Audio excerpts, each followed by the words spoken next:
Hello, fans, and welcome to This Day in Baseball, where we're going to bring you a full radio broadcast of today's game.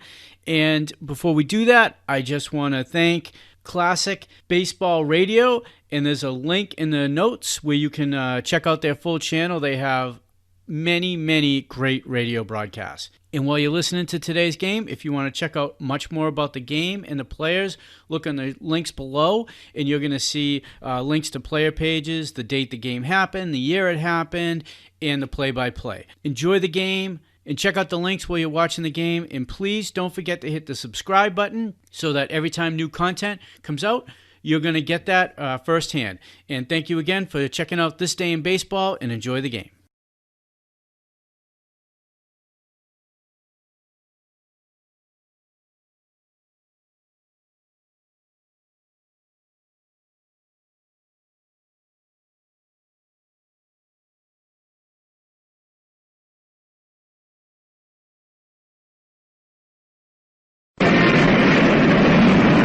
The entertainment on the field, provided by the United States Treasury Department in the interest of selling Treasury bonds, is just about at an end.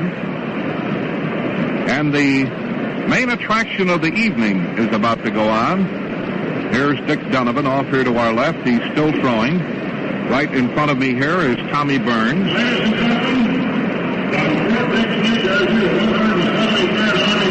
Here's the announcement bringing the Treasury show to a close. Listen to it now. Thank you very much, gentlemen, for coming. And ladies and gentlemen, let's give them a nice round of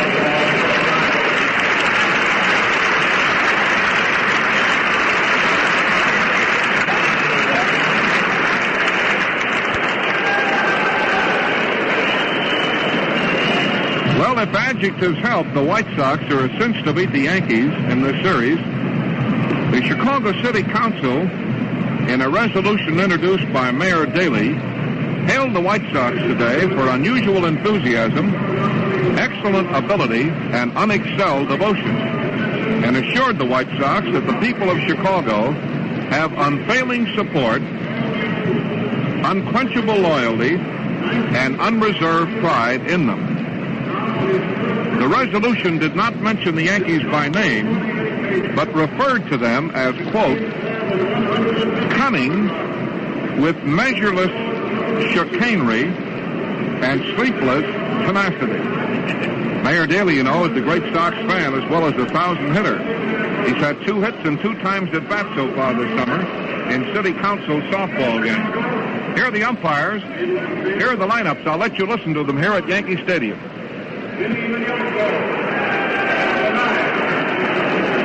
Second base, number 2, Leslie Fox. Number 2, at third base, number 1, George Carroll. Number 1, at first base, number 8, Ronald Roper. Number 8, in right field, number 18, Jim Rivera. Number 18. In center field, number 5, Jim Butby. Number 5. At shortstop, number 17, Chico Carrasco. Number 17.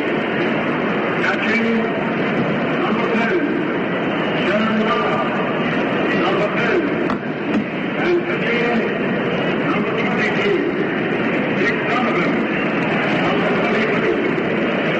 For the Yankees, in left field, number 25, Byrne.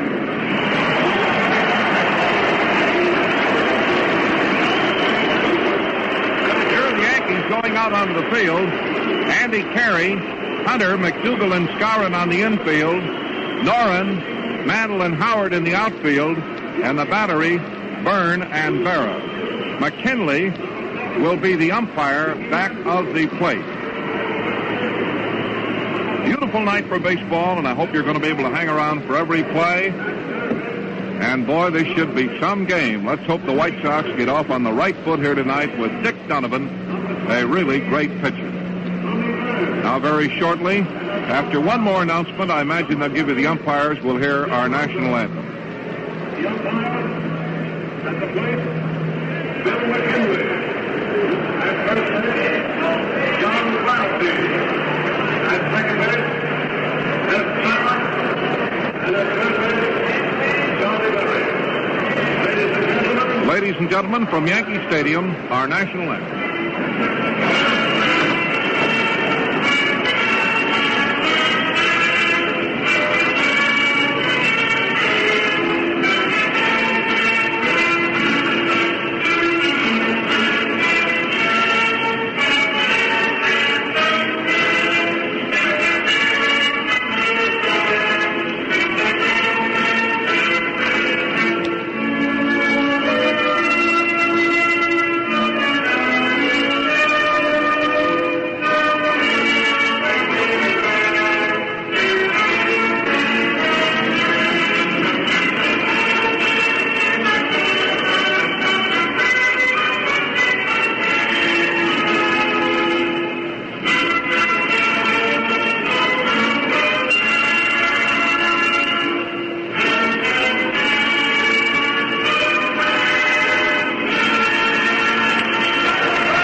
The pitchers here tonight.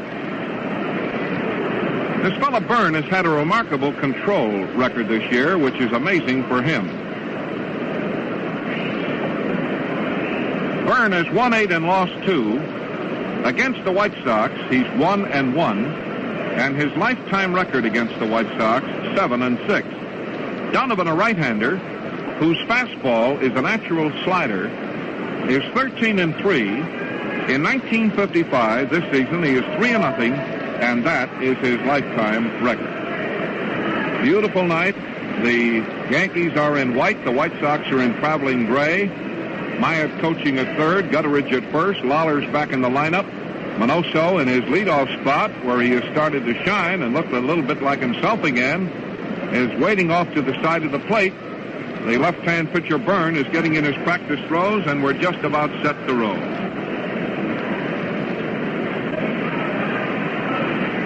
Tommy Byrne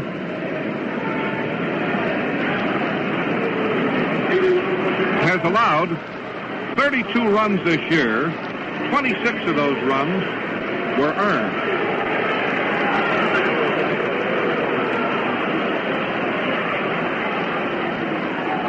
He's had 35 strikeouts, and he's walked 39 batters.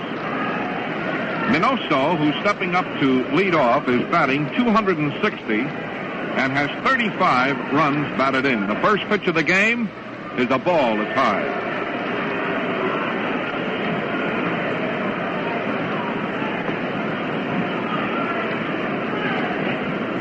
Game is underway. Latecomers are milling around in the aisles. It's a beautiful night.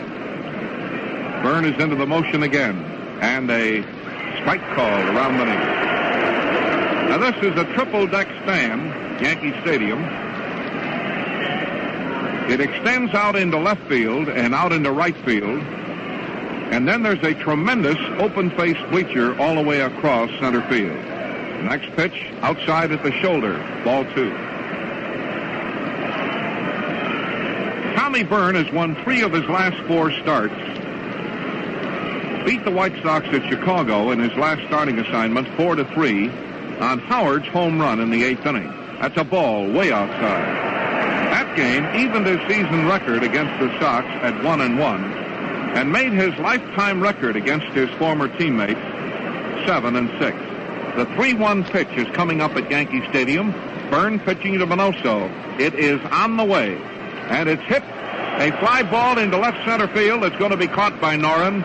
He's camping under the ball. 1 out.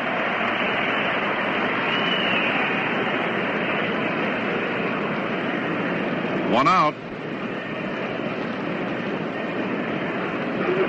That'll bring up Nelson Fox. Fox, a 312 hitter with 41 runs batted in.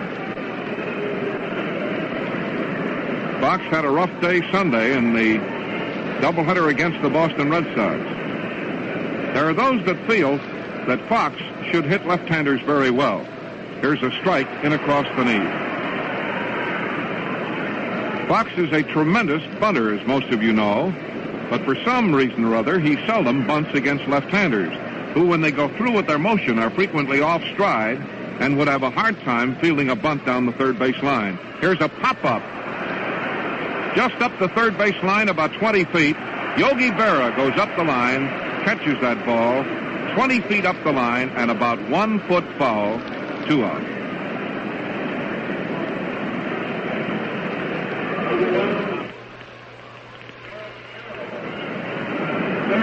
George Kell coming up.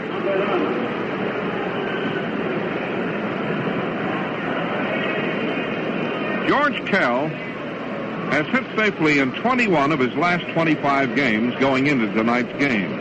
He's driven in 20 runs during that period, strike calls, and has raised his season average from 263 to 311. His record during the streak, 37 hits for 91 times at bat, 9 doubles and 1 home run for a mark of 407. Here's what you would call a smart hitter, scientific hitter, whichever term you want to use, or some synonym for those. But he is. He hits to all fields, hits down both foul lines, and is a real clever man with that bat. There's a ball. It's wide, 1-1. 2 out in the first inning. The pitcher, Byrne. The White Sox pitcher will be Donovan.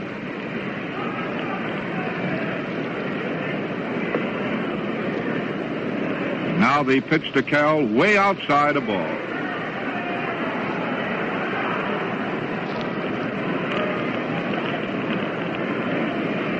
George Kell, number 1 in the back of his gray traveling uniform.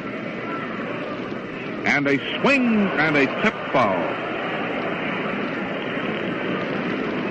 In the American League, Detroit leads Baltimore 6-4 at the end of 7. Washington leads Kansas City 8-3 at the end of 7. In the National League, the Giants beat the Cubs in extra innings 6-5. Tomorrow, the game at 2 o'clock New York time. Thursday, game at 2 o'clock New York time. Here we have a 2-2 count on Byrne. The outfield playing normal position. Nobody swung over even a foot. Now the wind-up again and the 2-2 pitch.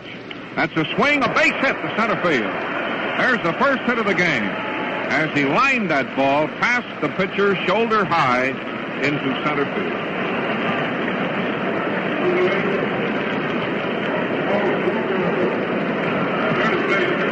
Since the All-Star game, Dropo has hit at a 373 clip with 19 hits and 51 times at bat. Included in his hits the last 14 games have been 3 doubles, 1 triple, and 2 home runs. He's driven in 14 runs and boosted his batting average from 266 to its present 287.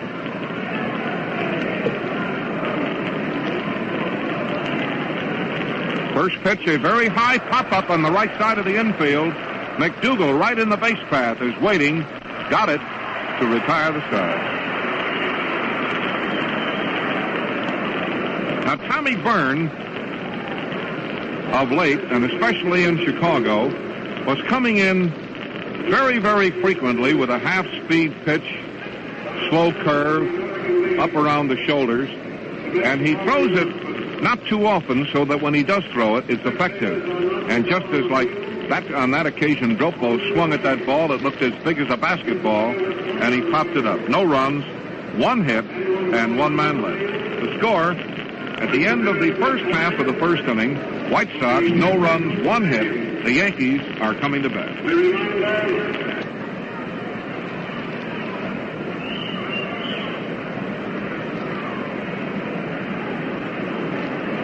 Coming up to lead off is Irv Noren.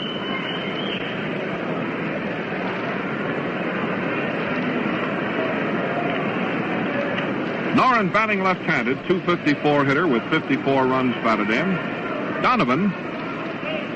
Here's a swing and a hit right over third. That ball over the third baseman's head. Minoso firing the ball into second base. He's going to try. He is out at second base. Out at second base.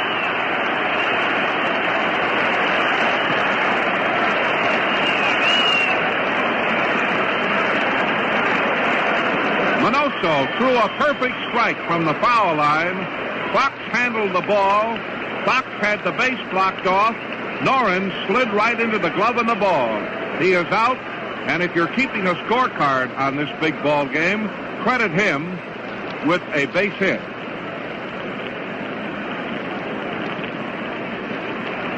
There's a great throw from left field. Now, Donovan had won 8 straight before losing to Boston in a 1-inning relief stint on Saturday. He has 3 wins and no losses in competition with the Yankees, winning 5-3, 2-1, and 8-6. He has pitched 4 shutouts and has an earned run average of 2.80.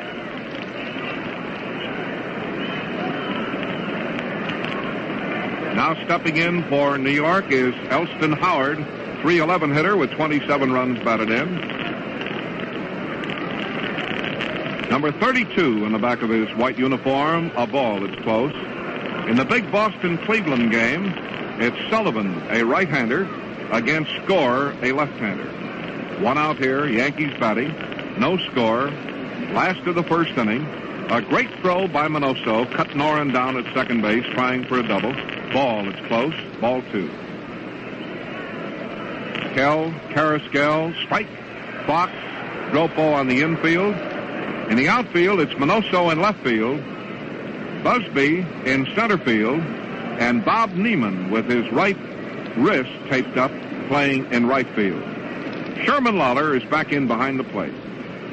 Ball 2 and a strike 1 count, and a swing and a miss. That time he threw him a big curveball. Now this Donovan's fastball is a natural slider, and that is his number 1 pitch. That's his money pitch. He also throws a curveball occasionally.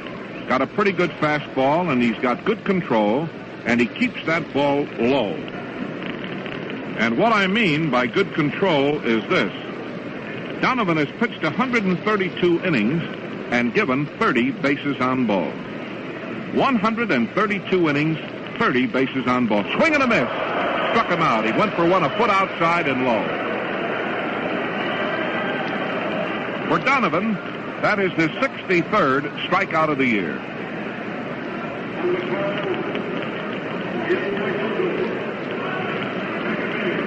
Don't get away from that radio tonight. This is going to be some game. If anybody knocks or rings the bell, let them stay out in the hall. This is a game here tonight. You won't want to miss a play. This place is positively electric here tonight. The New York Yankees have come home off a road trip, and the Chicago White Sox, who are banging at that door, are here tonight. And here's Gil McDougall, strike called. He tried to hold up, and I cannot be sure whether that was a called strike or whether the umpire has indicated that he swung halfway around. But anyway, it's a strike. Kell guarding the foul line. Chico pretty far over, almost right in between second and third. Frankie Crosetti coaching at third. Bill Dickey over at first. A twister, strike called on the outside corner. Big Dick Donovan.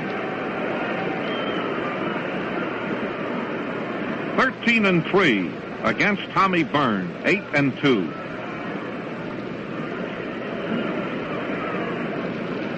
In this big ball game tonight at Yankee Stadium. Donovan bends way forward, looks down. Here's the pitch. A ball. It's low outside. Ball 1 in the strike 2 count.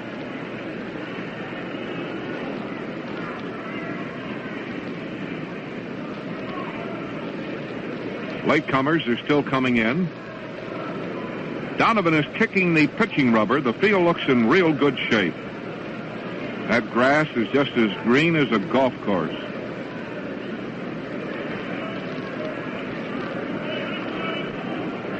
McDougall, with a .280 batting average and 35 runs batted in, has somewhat changed the stance that he brought with him from Beaumont, Texas, and which you would notice immediately. There's a curve and a line hit to left field. He hit a curveball and slaps it over the left side of the infield for hit number 2.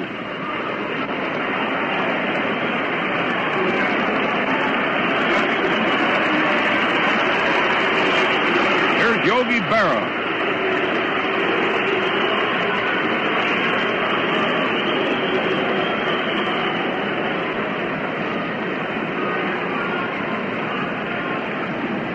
Yogi Berra, famous Yankee catcher and Iron Man.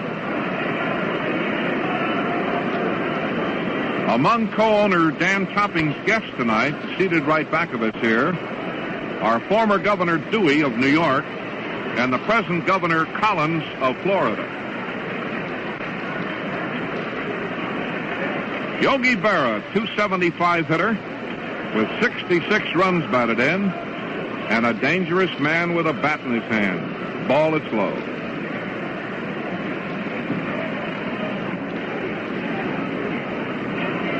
Norrin led off with a single, was out trying to get a double.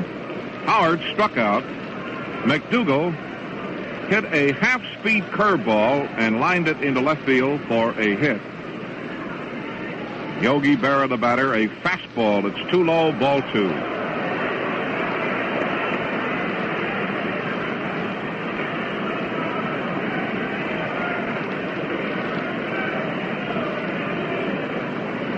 Yogi Berra. White Sox keep up a line of chatter out there in the infield. Kell, Carrasquel, Fox, Dropo.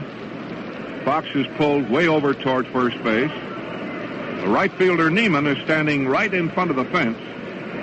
It's only 315 feet here in New York down the foul lines, but the stand arches out then abruptly.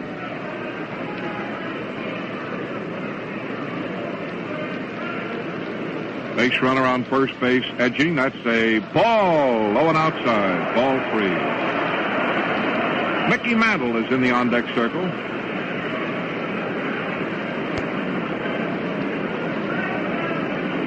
Yankee base runner on first base. Yogi Berra, the hitter.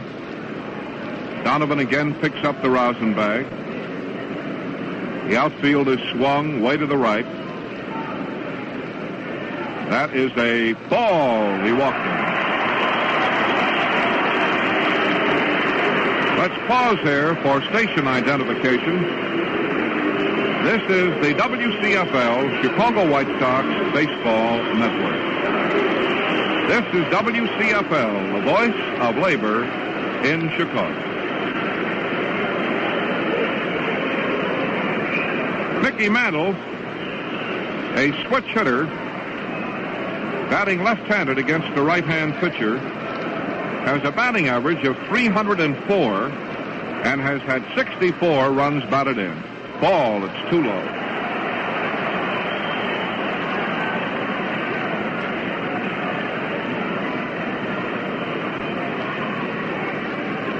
He's having a little bit of trouble getting the ball over.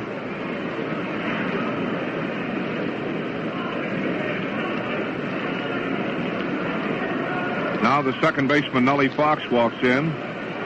Nellie's got a big chew in his left cheek.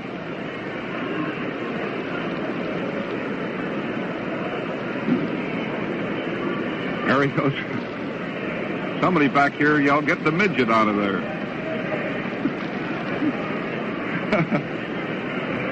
Nellie Fox.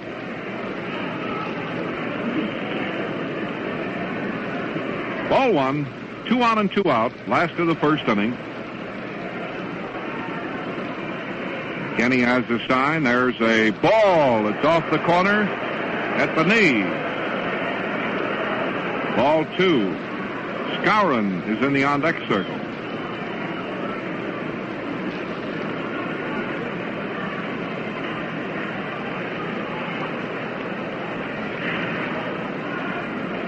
Donovan again takes his glove off and roughs the ball around in his hands. Takes a look at the base runners. McDougal out on second base. Yogi Berra over on first base. And a ball. It's outside again. That's 7 straight wide ones. Time is called, and manager Marty Marion is coming out to the mound.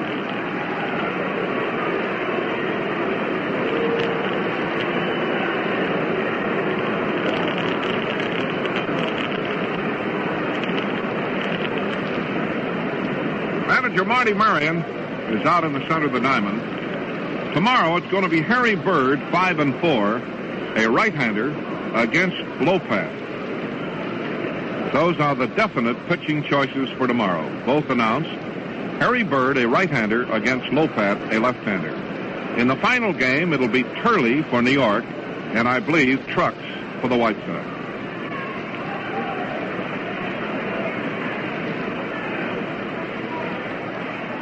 Next pitch is a ball. He walked him, loading the bases.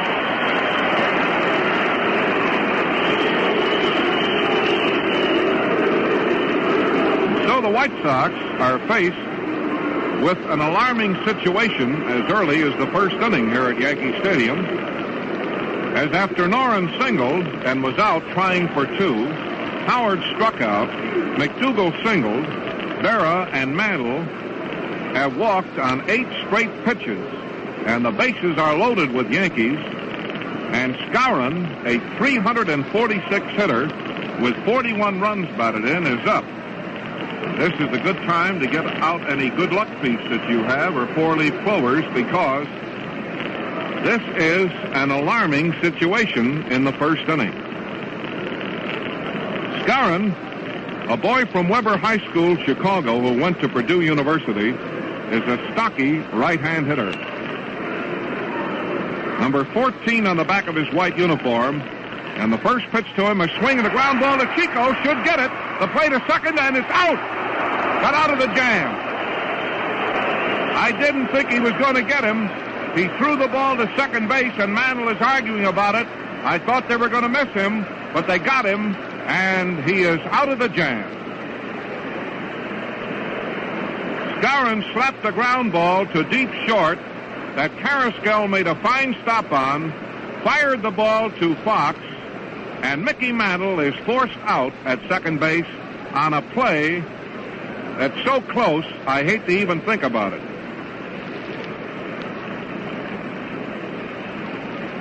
He's still arguing with the second base umpire about it. In the inning, no runs, 2 hits,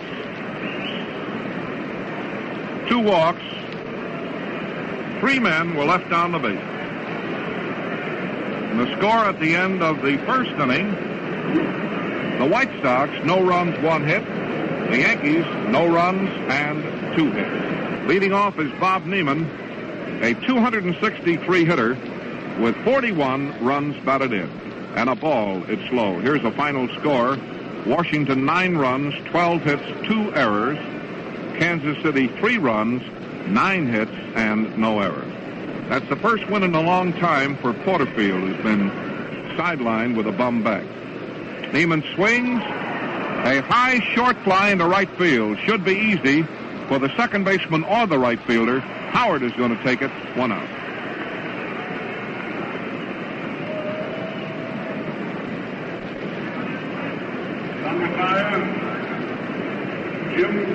Center fielder Jimmy Busby batting .241 with 31 runs batted in.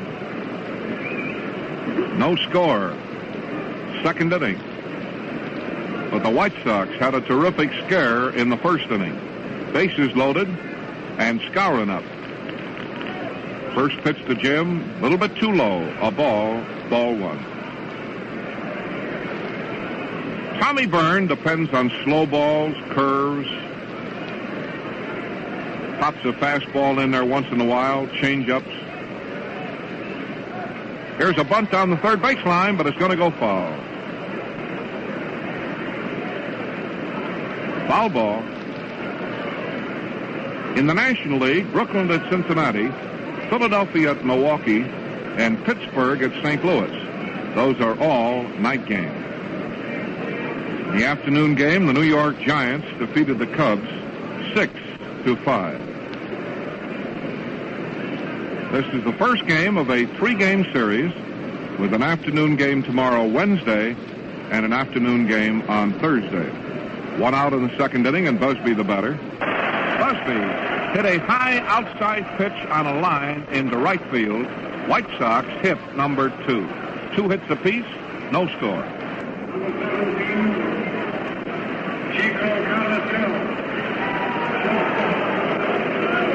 Now, Carrasquel, in the last week or so, has really started to pull that ball hard to left field. And I noticed out here tonight in batting practice, boy, he was really hitting that ball. His average, 258, with 32 runs batted in. Busby over on first base. Quick throw over, back in plenty of time.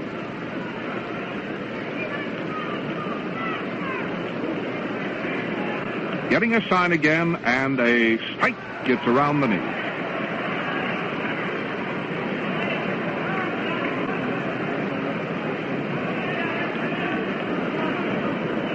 One strike. Lawler is in the on-deck circle. Next pitch is too low, a ball. Yogi Berra was ready to fire that ball down to second base. He thought the base runner was going to go, but Busby, after leaping off to try to upset the pitcher, stayed there.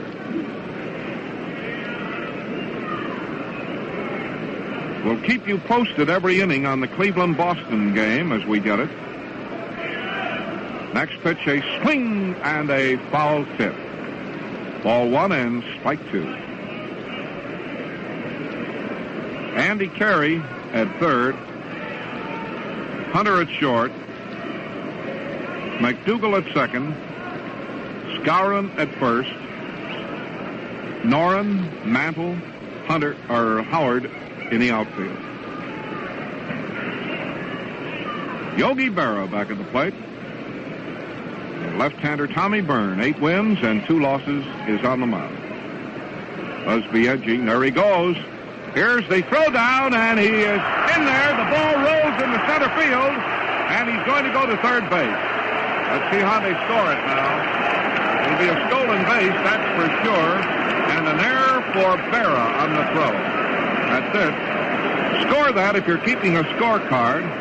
A stolen base for Busby and an error for Yogi Berra. For Busby, that is his 8th stolen base of the year.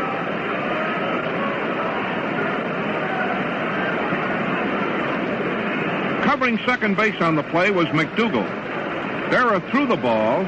After McDougal had gotten to second base, he threw the ball over to the first base side of second. McDougal tried to double back and grab the ball, but he couldn't, and it went out into right center field, and Busby goes to third. Now we have a ball 2, strike 2 count, a swing and a miss. Carrasco just struck out with a good scoring chance. Man on third and only 1 out.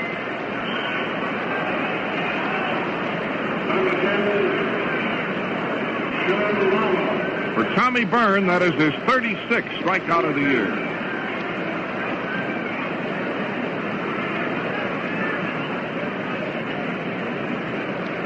The Tigers and the Orioles are playing a twilight doubleheader, and they're tied in that first game in extra innings, 6-6. Now here is Sherman Lawler, a 270 hitter with 42 runs batted in. Man on third, a swing and a foul. It's going out of play off here to the right. 1 strike.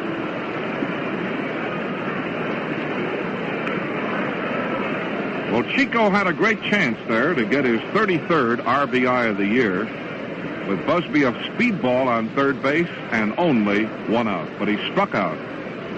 He went for a low curveball and struck out. Byrne had 35 strikeouts going in, so he now has 36.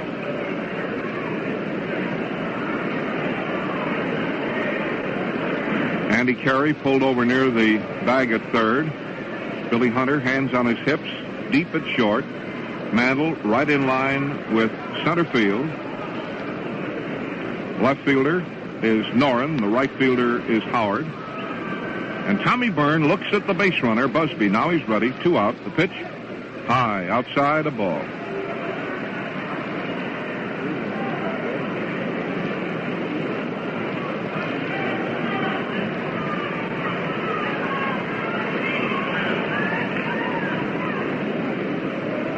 Tommy Byrne roughs a new baseball around in his hands. He didn't like that one after Looking at it, got a new one from umpire McKinley.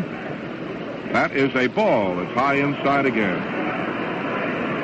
Ball 2 and a strike 1 count. Cleveland scored a run in their half of the first inning at Boston. The Red Sox are now batting. The pitchers are Score and Sullivan. We'll give you an inning-by-inning report on that game, as well as keeping you posted just as frequently as we can on that one. Here's a swing and a foul during the course of this game, because those two teams, Cleveland and Boston, are right up in the thick of this race, too. Here the Sox have a scoring chance in the second inning. It was better a few minutes ago when Busby was on third with 1 out. He's still there with 2 out. The Yankees had a good scoring chance in their half of the first inning. They had the bases loaded with 2 out, and Skowron grounded to Chico, who got a force out at second on a hairline decision.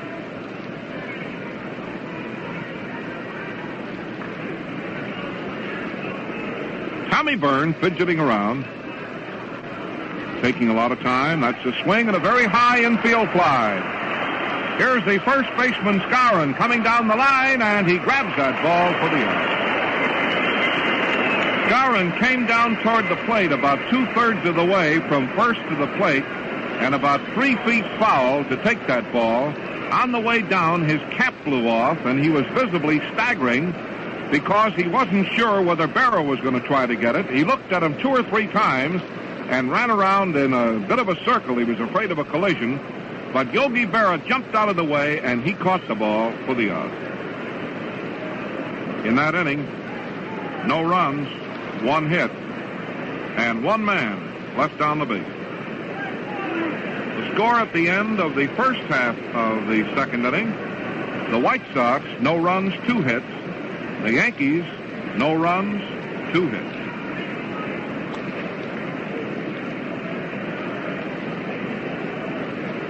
Now the first batter for New York will be Andy Carey, batting .257.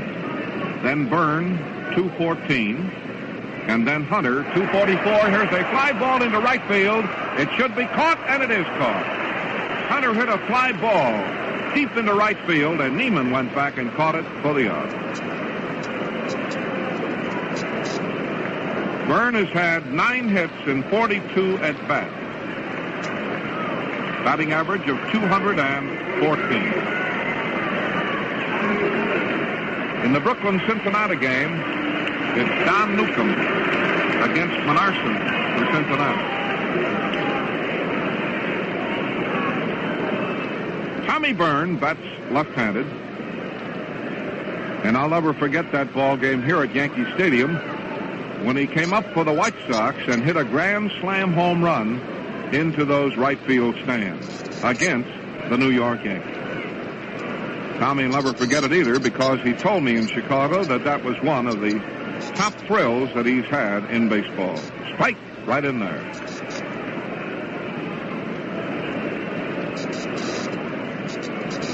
Kell, Carrasquel, Fox, Dropo in the infield. The outfield, Minoso, Busby, and Neiman. The battery, Donovan and Lawler. And a swing and a tap on the ground. Tough chance. The pitcher going to get it and runs to the bag. He made the play himself. Here was a ground ball between first and the mound, but closer to first base. It was taking high, slow hops, and the pitcher running over for the ball kept right on going and beat the batter to first base for an unassisted play, something that you seldom see.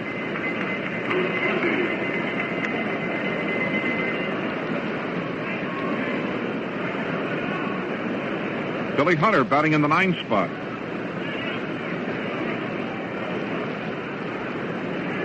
Hunter has a batting average of .244 and has 20 runs batted in. No score at New York. We're in the last of the second. Each team has threatened once. Sox had the best chance. They had a man on third with 1 out. Here comes the pitch. A ball. It's low. Yankees had the bases loaded in the first inning with 2 out, and Skowron hit into a force out. In the Pittsburgh Cardinal game, the pitchers are Littlefield and Arroyo. And a swing and a very high fly ball. It's foul down the first base line. There's a play on the ball. Dropo leans in and grabs that ball for the out. Walt Dropo leaned right in among the cash customers and grabbed that ball for the out. So it's 3 up and 3 down. No runs, no hits, no errors. At the end of 2 full innings of play at Yankee Stadium in New York, White Sox, no runs, 2 hits, no errors. Yankees, no runs, 2 hits, and 1 error. In the Philadelphia-Washington second game, Shea against Kellner.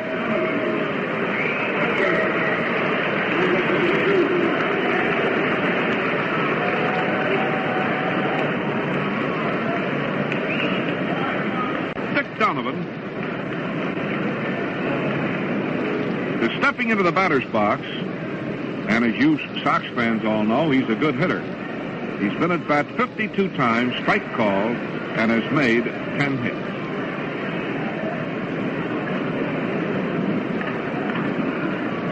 Donovan, number 22, batting left-handed against the southpaw Byrne.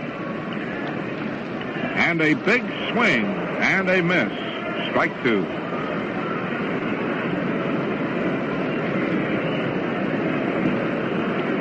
Yankees in white. Andy Carey, Billy Hunter, Gil McDougall, and Bill Skowron around that Yankee inner defense. Nobody on and nobody out in the next pitch to Donovan. That's a swing and a miss. He struck him out. Strikeout number 2 for Byrne, and his 37th of the year.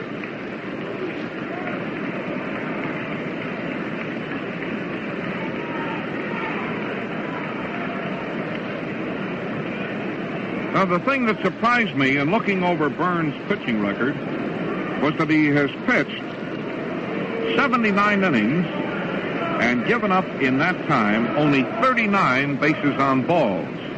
So you see that the big thing about Byrne, since we saw him with the White Sox a few years ago, his control has improved tremendously. Minoso takes a ball, it's low.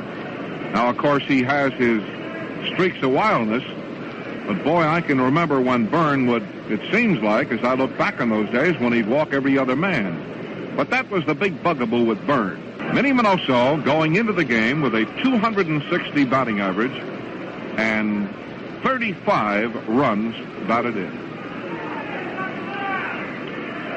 High fly ball this time, but short again, this time to right field. Howard right under the ball. He's out, 2 away.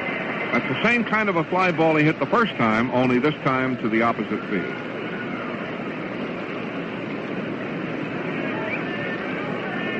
Here's Fox. Fox fouled out to the catcher the first time up.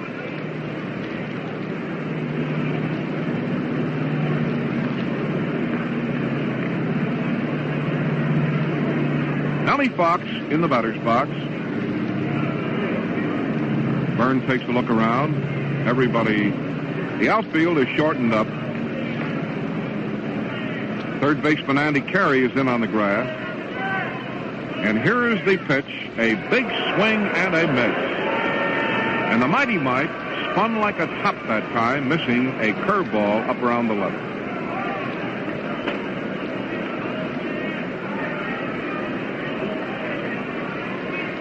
Two out and nobody on in the third inning. No score in this ball game. And a swing and a line drive down the right field line. Hit, and it drops in for a long single. Howard gets that ball in.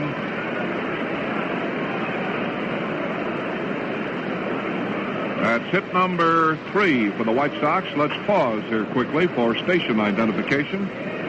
This is the WCFL Chicago White Sox Baseball Network. Cal singled the first time up. Fox on first base. There are 2 out. It's the third inning and the pitch. A swing and a fly ball. A hit is going to drop in right center. And it does drop out there for Cal's second hit. And Fox goes to third. Hit number 4.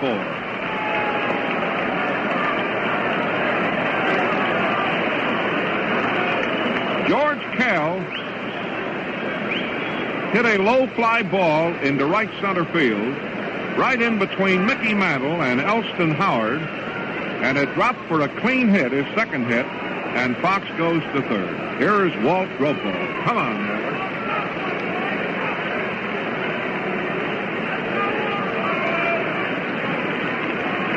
The first time up, Dropo hit an infield fly to Gil McDougal. Runners on first and third with two away. Left-hander Tommy Byrne pitching to a big right-hand hitter, Walt Dropo. He's set. That's a high outside pitch, ball one. That was a rising fastball that the catcher, Yogi Berra, leaned out to get just about up around the shoulders, and all of a sudden he had to leap into the air as that pitch had a rise to it. Ball one. The outfield is straight away. That's a ball way outside above the knee. Ball two. In the on-deck circle is Bob Neiman, who's playing in right field tonight. Bob has been sidelined for a couple of weeks after being plunked on the wrist, and his right wrist is taped. Tommy Byrne pitching to Dropo. The next pitch to him, a swing and a foul right here in front of us, up on the screen. And it's a ball two and a strike one count.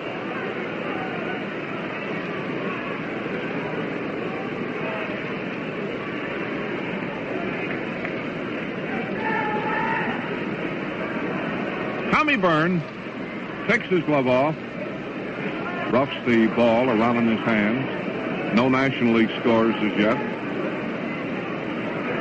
No score in this game. The White Sox, no runs, 4 hits, no errors. Yankees, no runs, 2 hits, and 1 error. Perfect night for baseball. First game of a big series here. And we have afternoon games tomorrow and again on Thursday. The weekend in Washington. Ball two, strike one for Dropo. And a swing and another foul. Back on the wire, 2-2.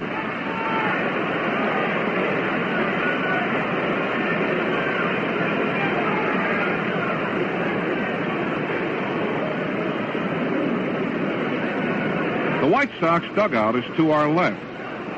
We're just a little bit to the right of home plate, with the Yankee dugout here to our right. This is a tremendous place, Yankee Stadium.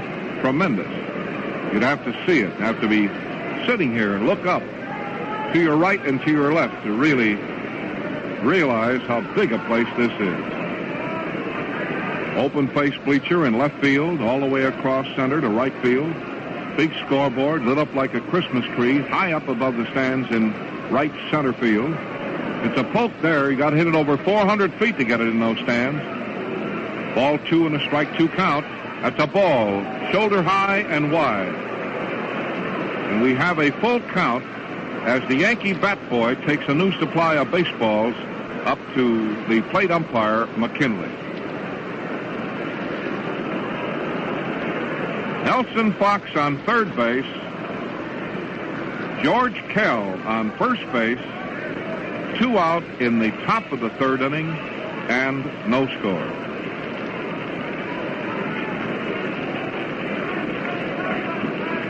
So Tommy Byrne, arms up in front of him, getting ready.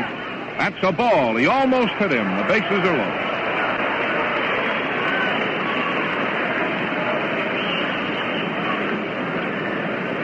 That pitch almost hit him, and the bases are loaded. And here is Bob Neiman stepping into the batter's box at Yankee Stadium with Fox on third, Kell on second, Dropo on first, and 2 out.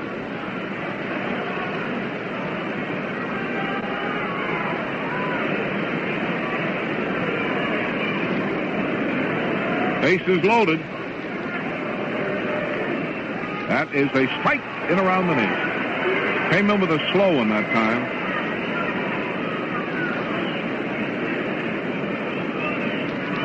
Well, just a hit here would send the White Sox winging. Bases are loaded. One strike on Bob Neiman. Number 18 on the back of his gray uniform. Here's the next pitch. A swing and a tap on the ground to the shortstop. He's going to get him. He does at first base.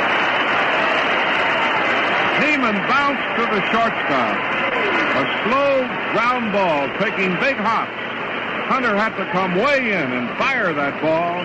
He got him by at least 2 big steps. That retires the side. In the inning, no runs, 2 hits, a walk, and 3 men were left on the base. And the score at the end of the top of the 3rd inning, the White Sox nothing, the Yankees nothing. Noren up, strike, in around the knee.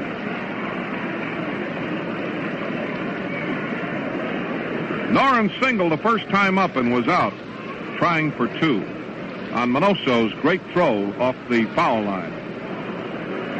Noren is a left-hand hitter. And the next pitch to him, outside, right at the knee, a ball, 1-1.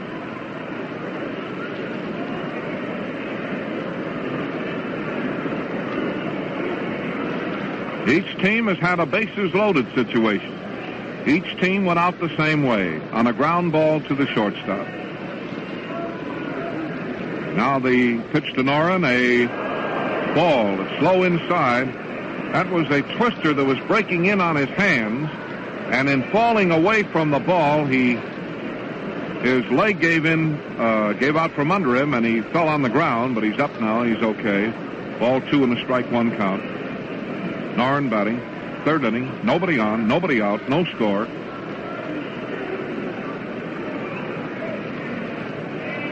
Donovan with the rosin bag. Here is a swing and a miss. There was a terrific slider right in across the knee. 2-2. 254 hitter. Here's the next pitch. A swing and a miss. Struck him out. Oh, he popped that ball in right below the knee.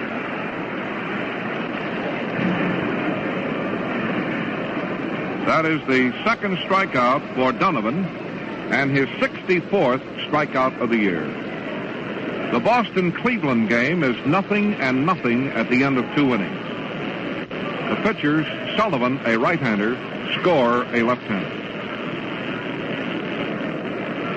Elston Howard, 311 hitter with 27 runs batted in, and a swing and a miss.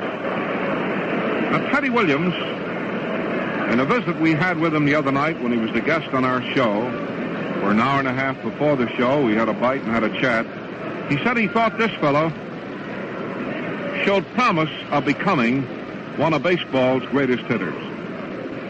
And the only thing that kept him from it now, he said he needs another year until he really and truly learns to pick out that real good pitch. That is a strike right down the middle. Now he swung at one that was way outside, and he just took one here that was perfect.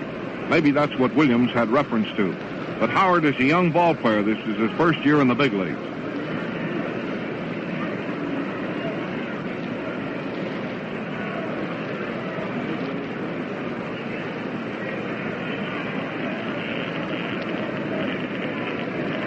Donovan steps off the rubber.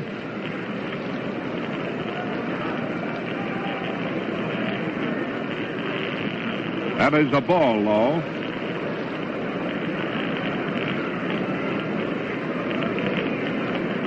I read you before the game started the endorsement for the White Sox by the City Council and Mayor Daley today.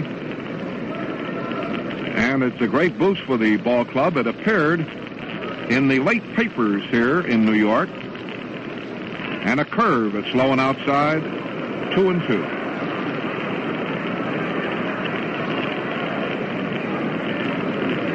The final paragraph, be it resolved that we hereby express our confidence and serene optimism that the Chicago White Sox will truly embody the spirit of I will and march forward to victory. Dated the 26th day of July, Richard J. Daley, Mayor of Chicago, and as you fans all know, Dick is a really great Sox fan and booster. Ball 2, strike 2.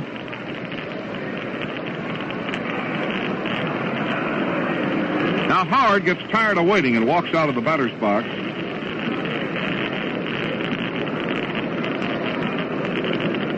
This game is in the bottom of the third. No score. White Sox, no runs, 4 hits. Yankees, no runs. Here's the pitch.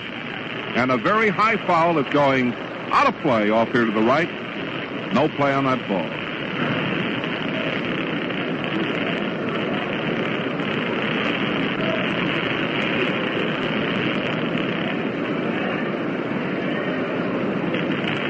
Elston Howard, a number 32 in the back of his white uniform. This fellow has as wide a stance as I've seen in the big leagues. Comparable somewhat to a fellow that you may recall easier than this fellow, Junior Stephen. Here's a ball high inside, and Howard falls down to get out of the way, and we have another 3-2 count.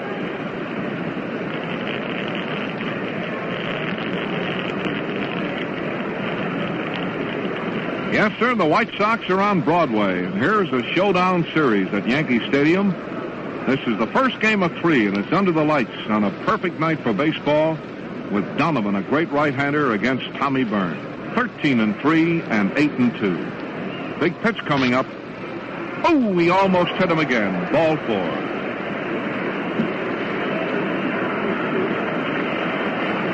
Howard was almost hit with a very high inside pitch twice. And that one was closer than the other one. This one really sent him down. It decked him in a hurry. And that is ball 4. And that becomes the third base on balls given up by Donovan. Here's McDougal. Base hit, first time up.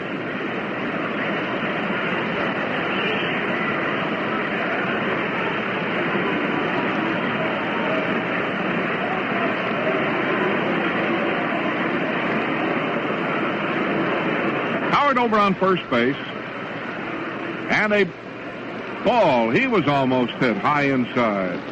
Ball 1. Now that is the third straight time that a very high inside pitch. And you notice this when Donovan does it, because Dick usually has marvelous control. I told you that he's given up only 30 bases on balls in over 130 innings of pitching. Ball 1, and a curve that's high. Ball 2.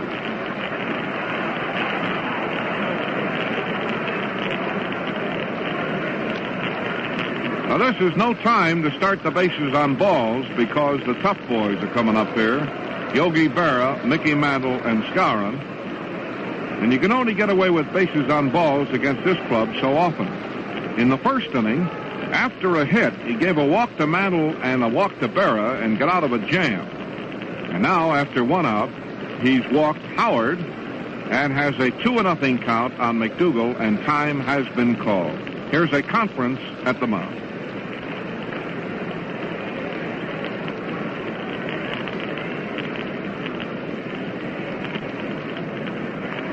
The Detroit-Baltimore game is at the end of 12 innings, tied at 6-6.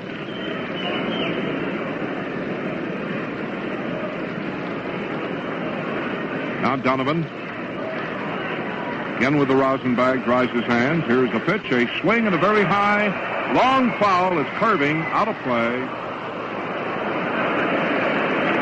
That ball was curving just as soon as it was hit.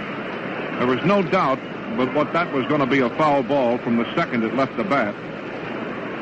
So there's no use alarming you needlessly. Let's just say that that ball was foul all the way. Ball 2, strike 1. No-so in left field, Busby in center field, Neiman in right field. The infield is Kell, Carrasquel, Fox, and Dropo. We're looking right out there. White Sox in gray, the Yankees in white. Big crowd tonight. Perfect night. Ball 2, strike 1. Here it is. A very high foul. It's out of play to the right.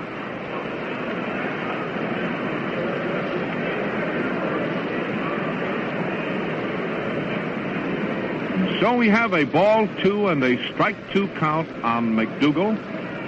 280 hitter going into the game with 35 runs batted in.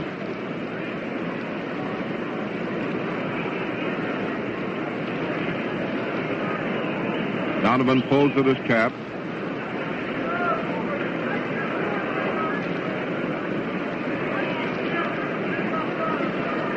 Now he's set. Now he's doing something tonight that they objected to in Chicago. Picks the rosin bag up, puts the rosin bag on the ball while it's in the glove. But here tonight, there's been no objection. After he gets the rosin bag in his bare hand, he puts it on the ball in the glove and pulls his cap. Here's the pitch. That's a swing and a miss. He struck him out. Cut that ball in real fast, in around the knees on the inside corner, and McDougal missed that ball at Yankee Stadium by a foot.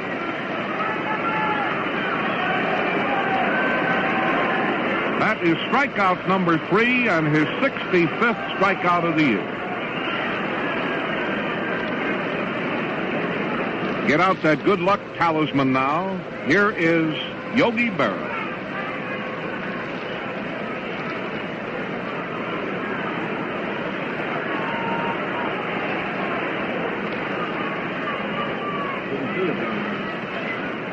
There's a conference at the mound, and just as I'm talking about that, the umpire has gone out to caution Donovan about putting the rosin bag on the ball in the glove. I no sooner got that out of my mouth. Well, don't blame me, because the ump can't hear what I'm saying here. We are far away from the plate. But just after I said it, the umpire walked out and talked to Donovan, and he was talking to him about picking the rosin bag up and putting it on the ball while he had it in the glove. Here's a ball high outside, ball 1. Yogi walked the first time up.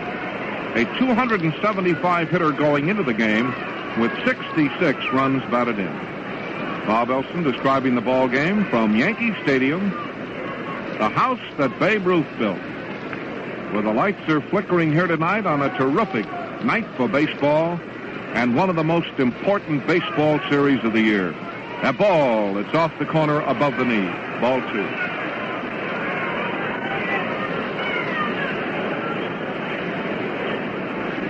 Base runner is Elston Howard. There are 2 out in the bottom of the 3rd inning. The White Sox, no runs, 4 hits, no errors. The Yankees, no runs, 2 hits, 1 error. Cleveland, Boston, 0-0 at the end of 3 innings. Sullivan and score. 2-0 count for Yogi Berra, and a strike of beauty right around the knee.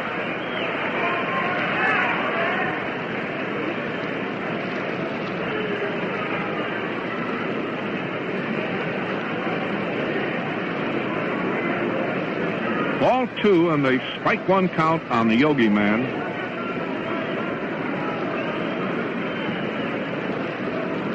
Ball 2, strike 1. Howard edging off first base. Here's the pitch. A ball. It's off the corner. Ball 3, 3-1. Remember, in Chicago tomorrow night, there's a real good fight out at Arthur Wirtz's Chicago Stadium. Chuck Spicer was our guest tonight on our 6 o'clock show in Chicago. A real good, promising young battler. Ball 3, strike 1 count. There's plenty of time. You're not missing anything here because Donovan goes through the... Here's the pitch. The runner going. A swing and a ground ball to Fox. He should get him easily. The ball is in the air. He's a goner. He slapped hard on the ground to Fox. Fox took plenty of time, picked that ball up, and he threw the Yogi man out by 20 feet. The reason I said there's time to talk about different things is because Donovan takes plenty of time, and there's no reason why he shouldn't. This is a big ball game. He takes very, very deliberate there with every pitch. So when I do say something or refer to something, it's when nothing is going on out there on the mound. In that inning, no runs, no hits, a walk, 1 man left on the base. So here are the complete totals for 3 innings. The White Sox, no runs, 4 hits, no errors, have 5 left. The Yankees, no runs, 2 hits, 1 error, 4 men left on the bench. Jimmy Busby will lead off in the 4th inning. Hits a very high, towering fly ball back a short. Billy Hunter backing up, should get it easily, and he does. Put that one away, 1 out. Busby hit the first pitch and lofted one high behind short. The shortstop, Billy Hunter, backed way up on the grass and took it easily for the out. At Boston, Doby just homered for Cleveland. It puts the Indians ahead of Boston 1-0 in the 4th inning.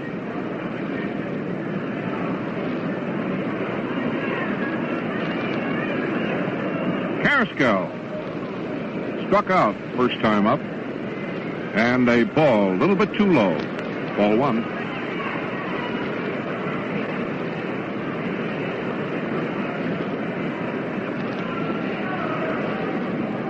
Tommy Byrne.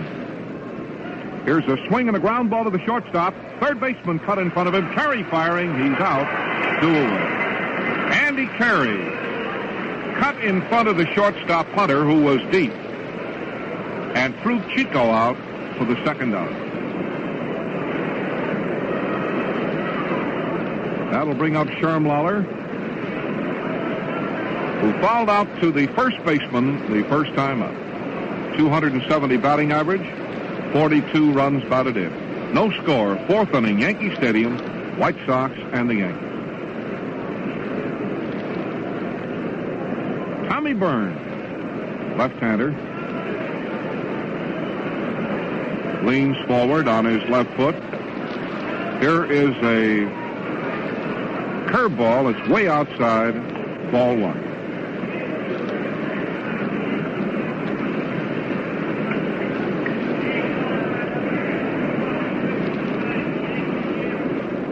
Two out and nobody on.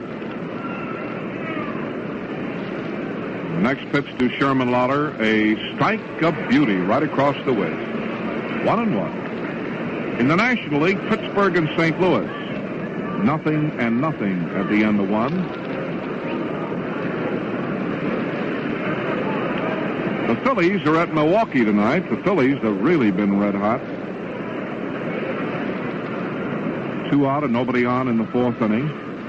And a ball way high and outside, 2-1.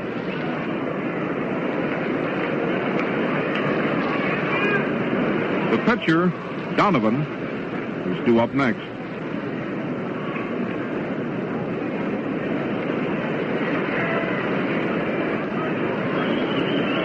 Byrne stands there on the rubber. Goes into his motion. And a slow ball comes in very low. Ball 3. In the game tomorrow afternoon at 1 o'clock your time, it's going to be Harry Bird, a right-hander, against Lopez. And Bullet Bob Turley is scheduled to pitch the finale Thursday afternoon. Sox play Washington a night game on Friday, single game on Saturday, and a doubleheader on Sunday. Ball 3 and a strike 1 count. That's a swing and a miss. Byrne, every once in a while, and not too often, Burns really burns one in there, and that time he did. Across the waist, and Lawler swung and missed for a full count.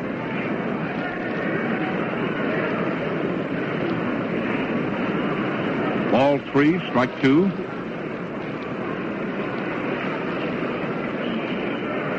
Byrne taking plenty of time. Wind up, and here's the next pitch. Too low. Base on ball.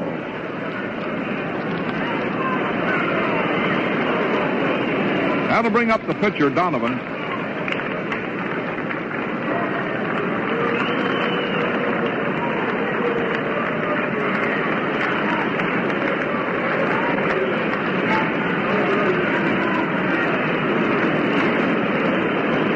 Here's Donovan stepping around to the first base side of the plate, a big fellow.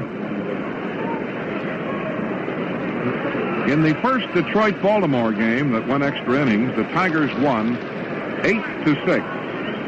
That is the final score in the first game of a twilight doubleheader. Donovan batting with Lawler on first, and a swing and a very high foul fly near the... No, it's going to go over the Yankee dugout into the crowd at once.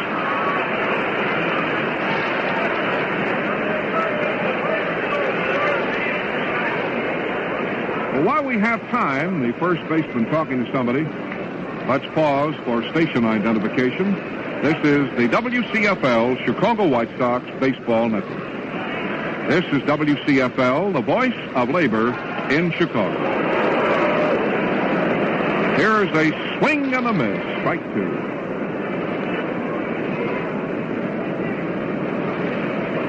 Donovan went all the way around trying to give that fastball a ride. Strike two. Lawler over on first. That's strike three, right down the middle. And he took it with the bat on his shoulder. Now Byrne, who usually toys around between pitches, got that ball back, and boom, he fast pitched him that time. Nothing illegal. He was in the batter's box, but he didn't toy around at all. He just bang right back in there, and he struck him out. For Byrne, that is his third strikeout of the night and his 38th strikeout of the game.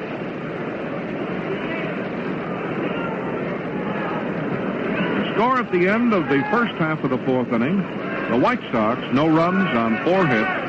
The Yankees, no runs on 2 hits.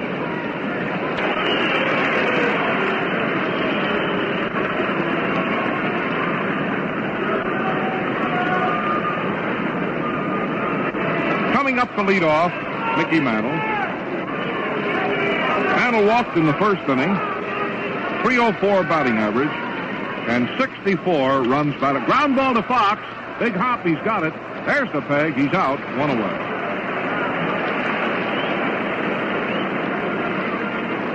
Now that ball was hit very sharply, very hot at Fox, taking low hops to his right to the second base side. He grabbed the ball to his right and turned a complete circle and fired. He had plenty of time to get Mantle to the out. Here is Skowron, first baseman. 346 hitter going in with 41 runs batted in, 0 for 1.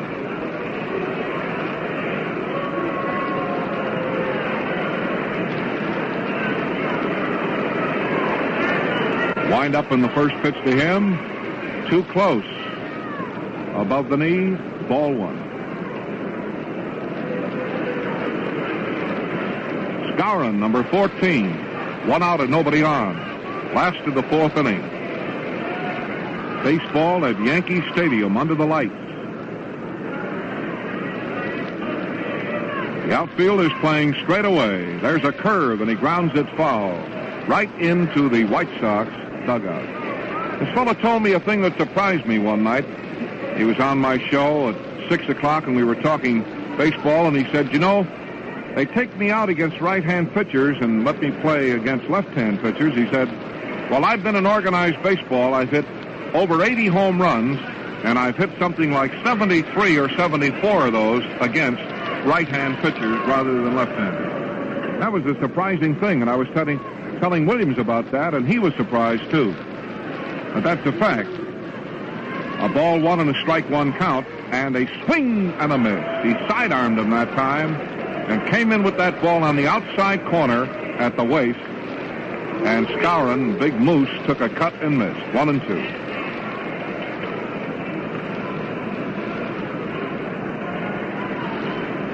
Donovan drying his hands.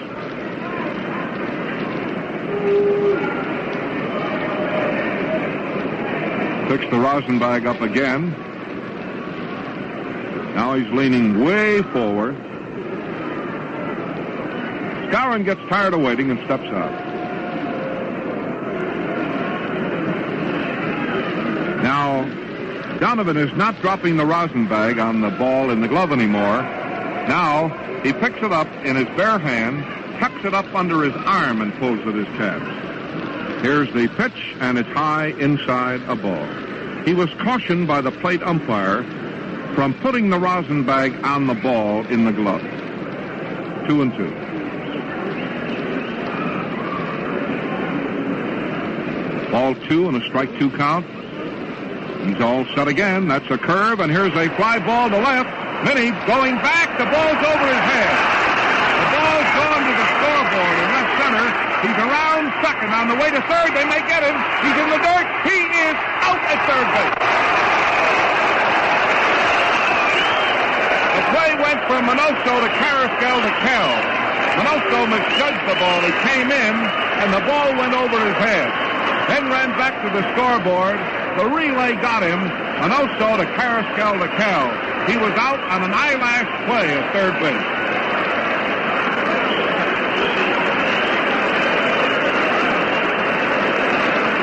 If you're keeping a scorecard, credit Skowron with a double, and the White Sox with a terrific relay play, Chico with a perfect peg to the hot corner, and Kell a dive at Skowron, and he got it. Man, what thrills here at New York. Here's Perry. Here's a swing and a line drive into right. It's going to drop in for a hit. And again, the White Sox get that base runner killed on the bases where he could do some good. That is with the Yankees. For example, had he stayed at second base, he would have scored because that ball was placed perfectly into right center field. That is hit number 4.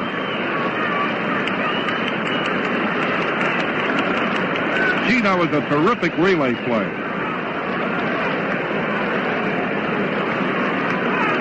Going to bring up the pitcher, Tommy Byrne, with a base runner on first base and 2 out.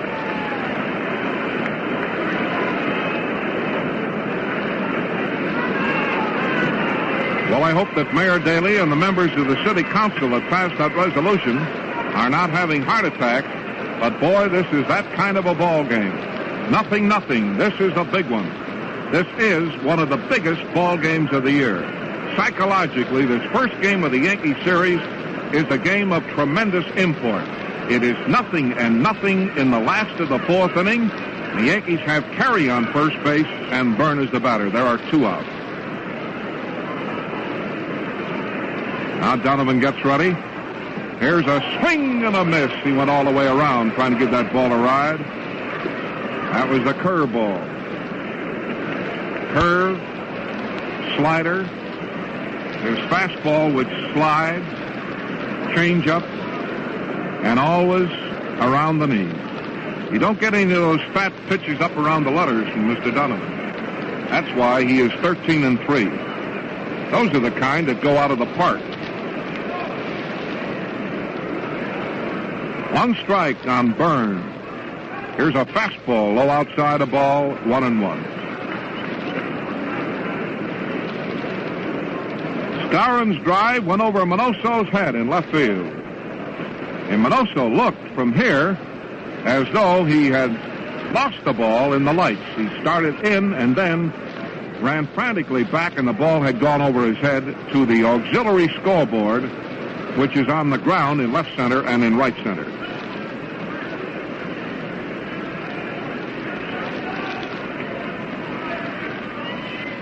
Here's a swing and a high fly ball. Right field. Right fielder coming in, should get it, and he does.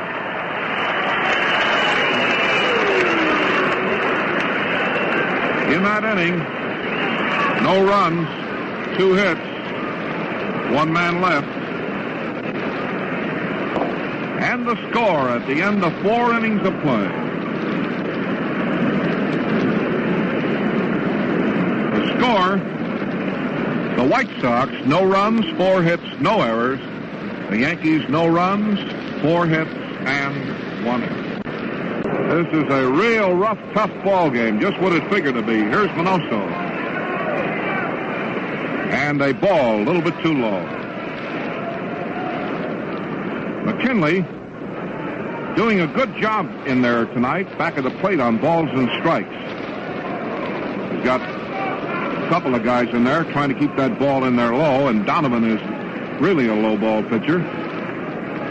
That is a swing, a drive down the first base line. It's going to be caught, I believe it is. There was a line drive placed down the first base line into the right field corner, and Howard was sure playing him over near the line that time and caught it. That was a very well-hit ball. 1 out. Boy, I was sure surprised in watching the flight of that ball to see Howard playing over so close in right field toward the line. Here's Fox, 1 for 2.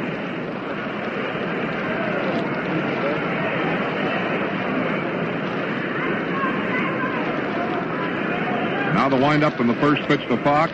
A pop-up coming back. I don't think Yogi has a play. Nope, it just went into the first few rows there of the boxes. 1 strike. In the National League, Brooklyn won and Cincinnati nothing at the end of 1. Pittsburgh won, St. Louis nothing at the end of 2. Nothing up on Philly-Milwaukee. Boston Red Sox scored 2 runs on Cleveland, and they're leading the Indians 2-1 at the end of 4 innings. Sullivan and score.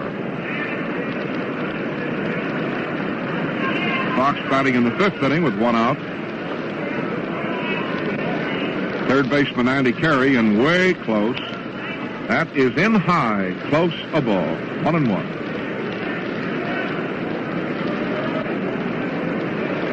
The outfield is plenty shallow. Noren in left field. Mantle is over in right center and shallow. Big hole over the shortstop's head. Boy, if he could ever line one there, he could roll out there to the 400-foot mark. The pitch, a swing and a foul. It's out of play off here to the left, and a 1-2 count.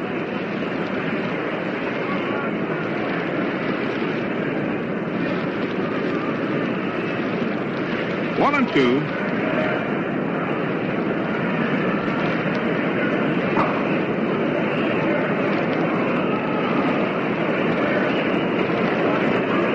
Ball 1 and a strike 2 count on him.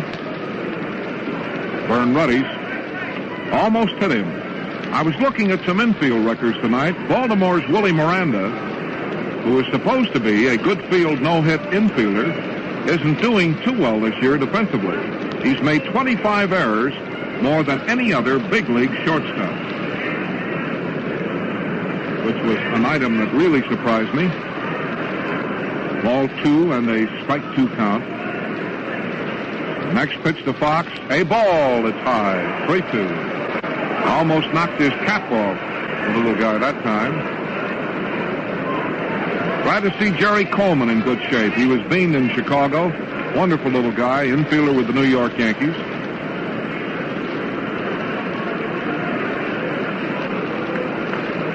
And he's in good shape. He was out there taking batting and fielding practice, and he suffered no ill effects from it. That is a swing. Here's a foul back in the way.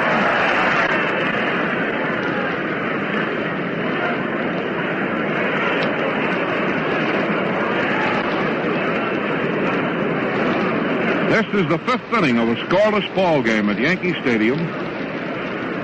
The Sox are batting in the top of the 5th inning. Manoso flied down the right field line, and the right fielder Howard caught it. And now Fox is batting. He's run up a full count, and Byrne shakes his head. Got the right sign. The 3-2 pitch is coming, and it's tapped out on the ground to the second baseman McDougal. Up at the ball, he's got him out easily, 2 away.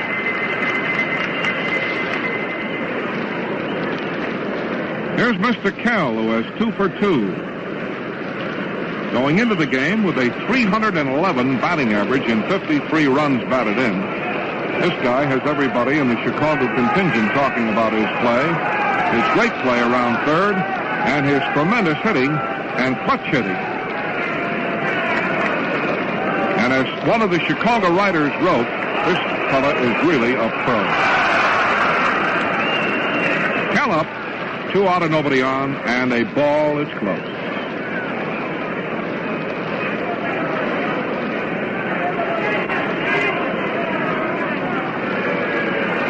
Byrne, left-hander against Donovan, a right-hander.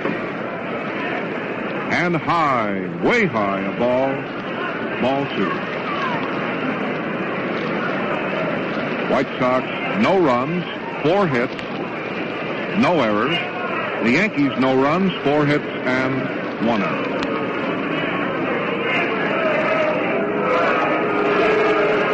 Hasn't been a double play in the ball game tonight. Ball is low. The White Sox have made 90 double plays.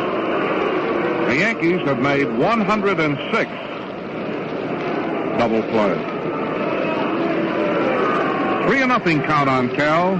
That's a swing, and he hit the cripple and fouls it down the third base line, 3-1.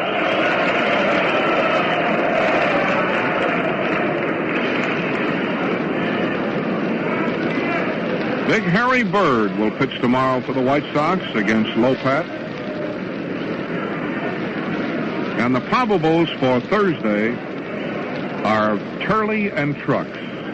Pierce is expected to pitch the Friday night game against Washington. Ball 3, strike 1. Wind up again, and a ball. He almost hit him. Kell went down, and he really went down in a... Gets up and picks up his cap, and he's trotting to first base. The White Sox trainer came out, but that ball missed him. It was simply ball 4.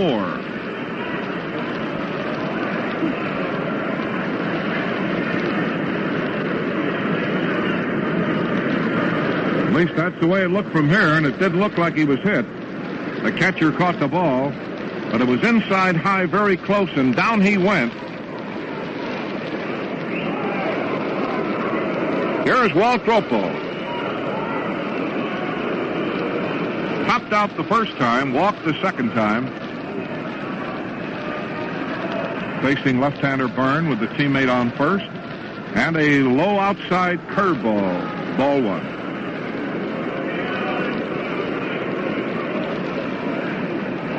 Fifth inning.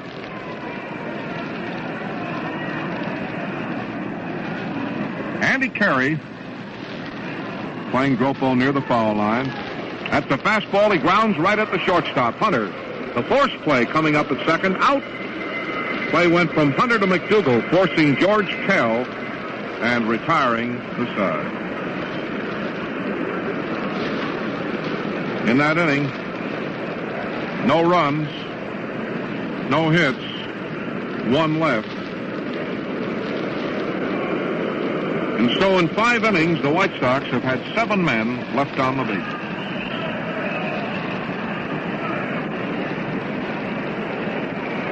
The score at the end of the first half of the 5th inning, the White Sox, no runs, 4 hits.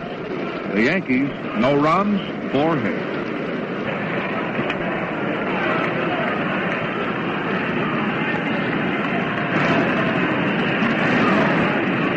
Hunter coming up. Hunter in the batter's box. Popped out to Dropo the first time up. Boston 2 and Cleveland 1 at the end of 4 innings. That's all the board shows on that. Here is a ball. Inside high, ball 1.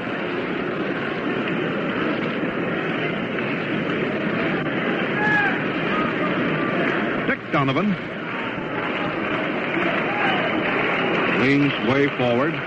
That's a fastball. He grounds it foul. On the ground off to the right.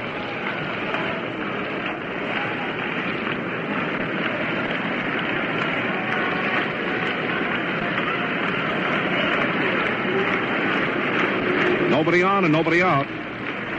Now they're starting the staccato clapping that you can hear in your radio here at Yankee Stadium.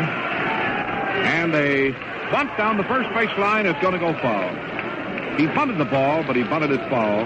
Ball 1, strike 2.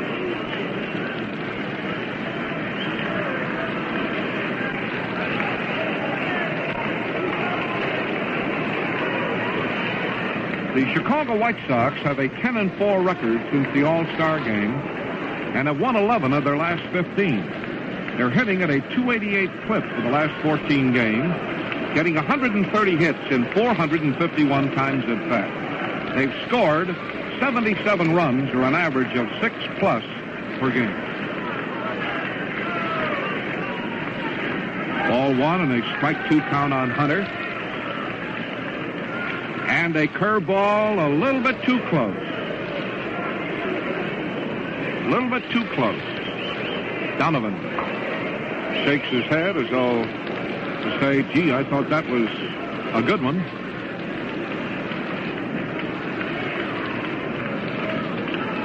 Pittsburgh and the Cardinals are tied 1-1 at the end of 3. Brooklyn leads the Reds 2-0 at the end of 2. Wind up again, and the next pitch, a curve, a swing, a fly ball. Minoso going back, grabs it for the out.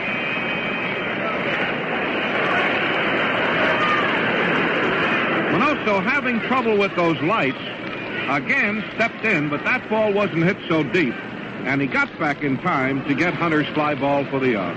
I thought that he had lost that ball again, as he seemingly is having trouble with seeing that ball in the lights. But that time, he caught the ball without too much effort. One away.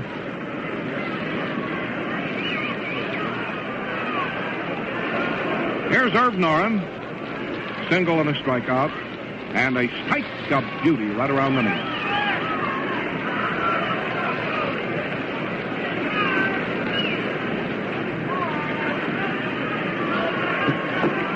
Irv Noren, the batter.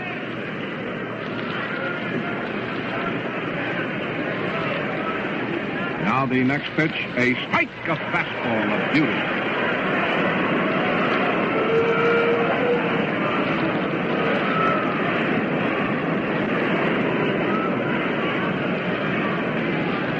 Donovan.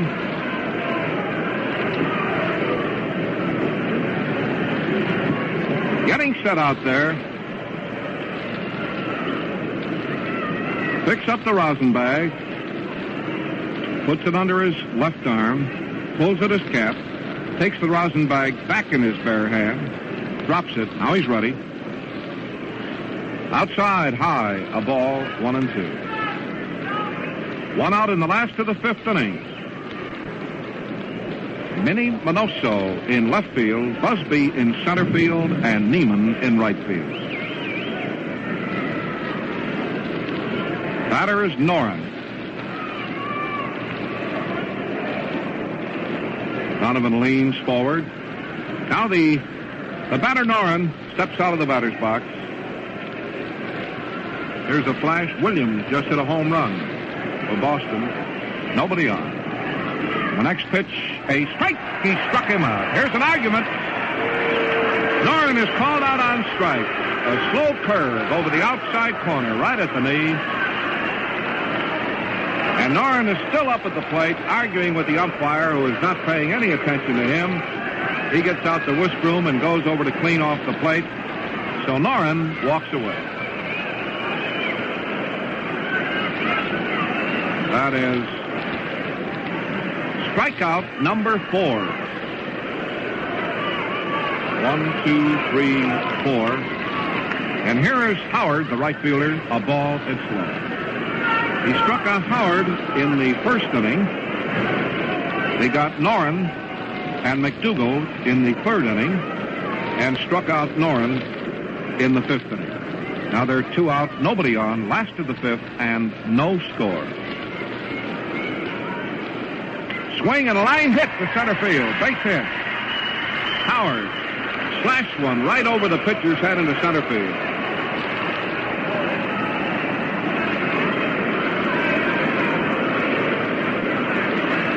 That's hit number 5 for New York.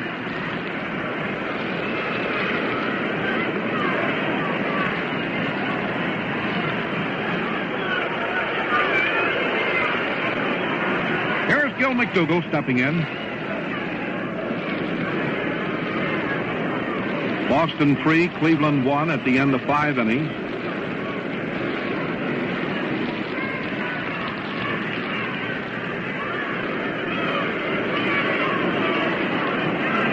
Right-hand hitter, Gil McDougall, has a hit and a strikeout and a ball that's low and outside, ball 1. Last of the 5th inning. at Yankee Stadium. Kell, Carrasquel, Fox, Stropo on the infield. Minoso, Busby, Neiman in the outfield. The battery, Donovan and Lawler. Here comes the next pitch. A swing and a ground foul. Just past the White Sox dugout.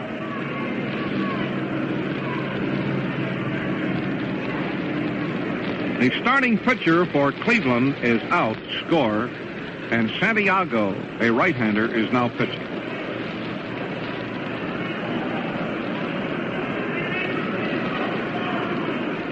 Here we have Gil McDougall, 280 hitter with 35 runs batted in the batter's box.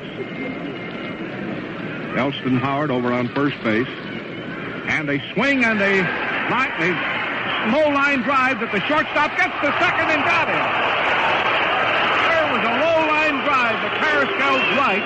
He couldn't get it in the air and crept that ball off the ground and fired to Fox for a great play to get another very close force play of second base. Boy, there was a terrific play by Carrasquel. There was a ball hit toward the dirt to the right of Carrasquel that he couldn't get in the air. And it was very close. It was a trap off the ground on a ball hit very hard. And he whipped that ball to Fox in time to get the force out on Howard. And it retires the side. That was a swell play. In that inning, no runs, one hit. And one man left on the base. And so the score, at the end of 5 innings of play, the Yankees no runs, 5 hits, 1 error. The White Sox no runs, 4 hits, and no error. Well, come on, Neiman up here. Let's see if we can't get a rally, a ruckus going here in Yankee Stadium. Last time, Neiman was up with the bases loaded and bounced out. Now he's the leadoff batter, and the first pitch is high, outside, ball 1.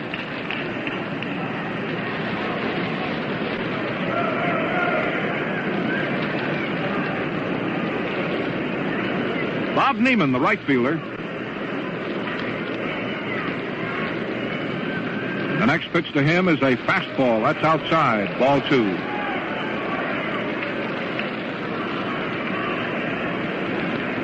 Two or nothing.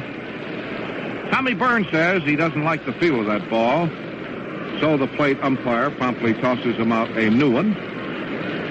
Wonderful night for baseball, and wherever you are, I sincerely hope you're enjoying the story of this big ball game tonight at Yankee Stadium. Afternoon game tomorrow at 1 o'clock your time, and again on Thursday at 1 your time. Friday night from Orson. Byrne leans forward on his left foot. He's ready to fire. And it's a curve at the letters for a strike. 2-1.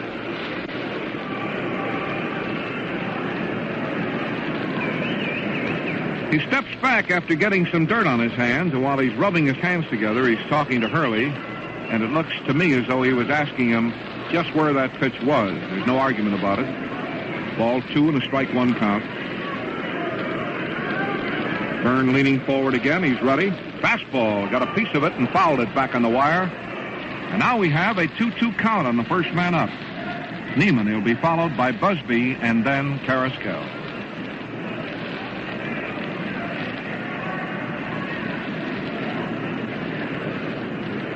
Bob Neiman in right field tonight in place of Rivera.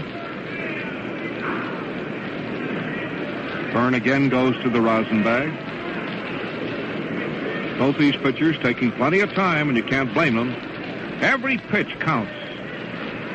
Ball 2 and strike 2, and the pitch, slow ball. He hit it. A fly ball down the right field line. Howard going back, and he grabs that ball right off the wall. There was a high, shoulder-high outside slow ball, and Bob tried to hit that ball into the seats, and he got it right up against the wall down in the right field corner where Howard caught it. That came very close to being a home run.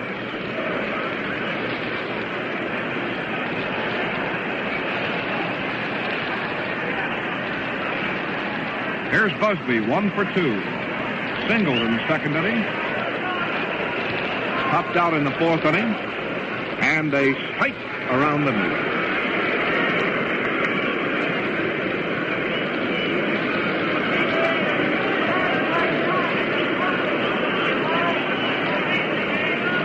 Getting all ready again. And the pitch to Busby is way outside a ball, 1-1.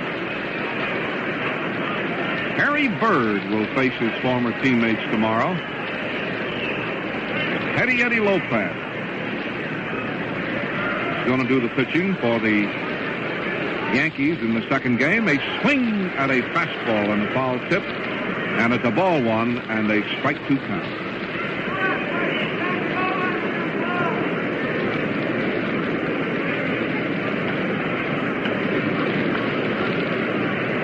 Lopez, like Donovan, has a tremendous control record.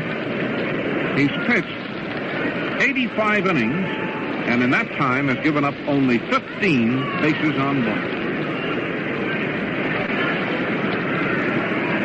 Ball one and a strike two count on Busby. And a swing and a foul back in the wire, and it's still...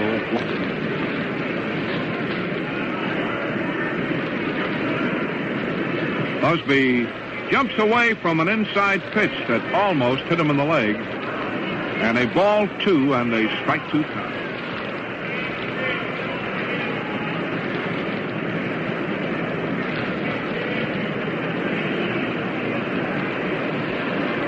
Byrne roughing up a new baseball. Andy Carey at third, Hunter at short, McDougal at second, Skowron at first. And a slow, low pitch way outside, very low. 3-2, and again we have a full count, 1 out and nobody on.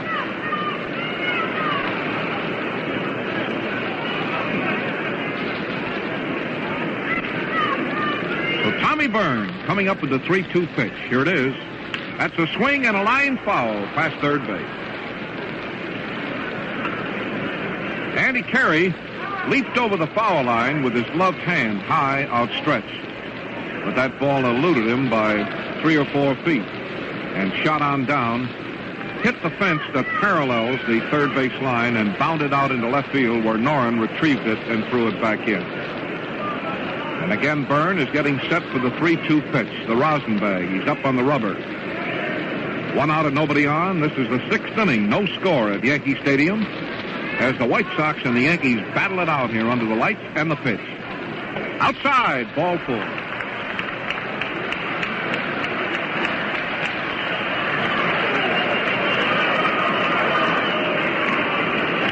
That pitch was high outside. And here is Carrasco. I've just been bragging about how well he'd been hitting when he came up tonight twice. Struck out and bounced out.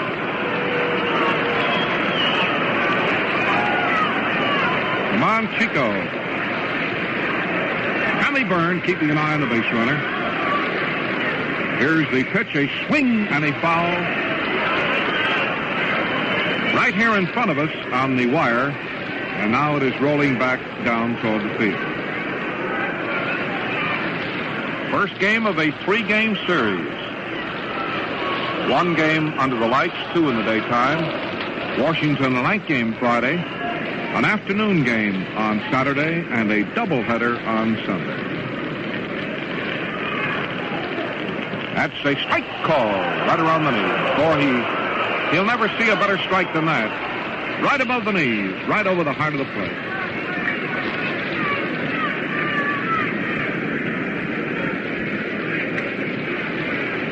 All of the Yankee brass up here tonight. Topping, Webb, Weiss.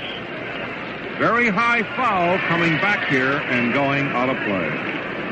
As I told you in the first inning, the former governor of New York, Mr. Dewey, and his wife are seated right behind us here with the Yankee party. And the present governor of Florida, Governor Leroy Collins.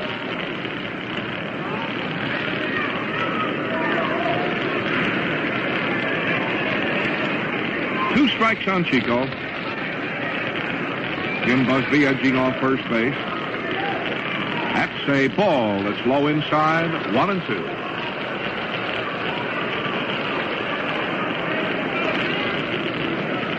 The White Sox announced today securing the services of Bobby Adams, a utility infielder with the Cincinnati Redlegs and a good little ball player.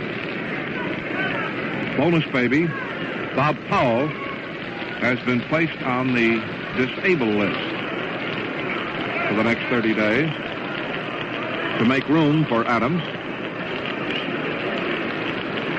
What it was with Bob, whether he hurt his ankle or...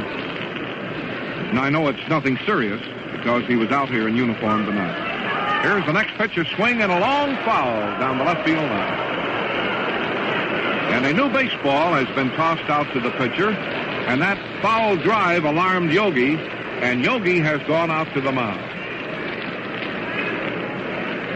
That foul caused Yogi Berra to stop play and go out and talk with the pitcher.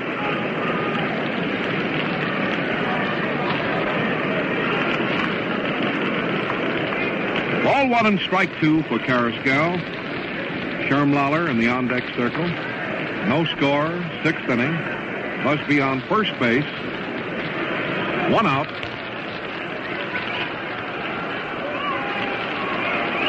Byrne taking a lot of time, and Chico steps out.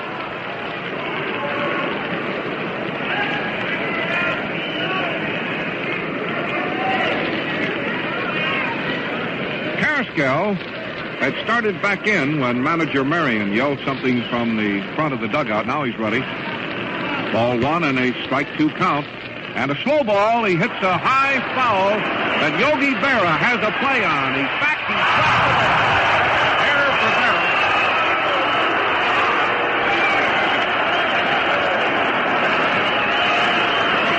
There's an error for Yogi Berra. And that's something you seldom see. He was under the ball. It was very high. He had plenty of time. And that ball squirted out of his glove. Which goes to prove one thing, that errors are part of the ball game and that it can happen to the best of people. And as a wise man once said, that's why they put erasers on pencils. Anybody can make a mistake. But that ball squirted out of his glove and dropped. So Chico gets a swing on the house here now, and that was a break. Looked like an easy out. Pitch out, the runner going. A throw, he's in the dirt, he's out, safe! Safe at second base.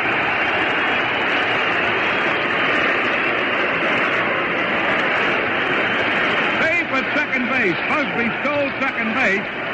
In the scramble down there, it looked like he had the ball in time, but as he dove at him, the umpire looked like he was going to bring his hand up, but he held it down. He saw that he missed him, and that throw was a little bit off base again, and that is a stolen base for Busby.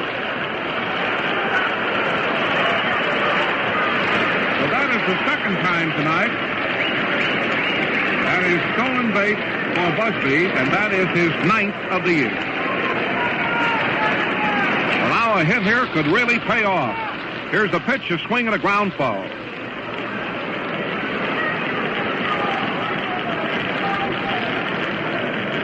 Now that drop foul by Yogi Berra could really pay a dividend here if Chico could get a hit.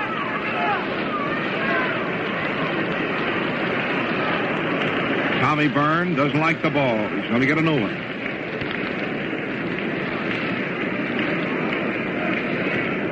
Chico standing off to the side of the plate. Busby, a fast runner on second base, just got his second stolen base of the night. And again, Yogi was off the target on the throw. Ball 2, strike 2. 1 out, 6th inning, no score. Sox base runner on second. Byrne, arms in front of him. Here's the pitch. A swing and a pop fly. Back of first base, easy for Skowron. Back under the ball, has it easily.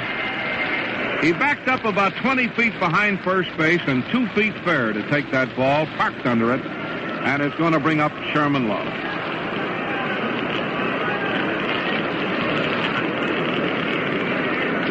Time is called, and there is going to be a conference out at the mound.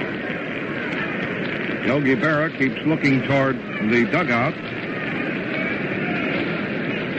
for word from manager Stengel. Now, normally, when you've got a catcher and a good hitter up here and the pitcher coming up next, you just say, well, go ahead and put him on first base when a ball game is in the sixth inning and it's 0-0 and it could be a one-run game. But here with Donovan coming up next, a real good hitter, it isn't that easy a decision to make. Let's see what they're going to do.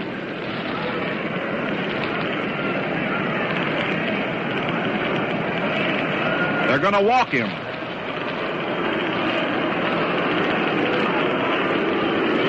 Ball 1. Ball 2.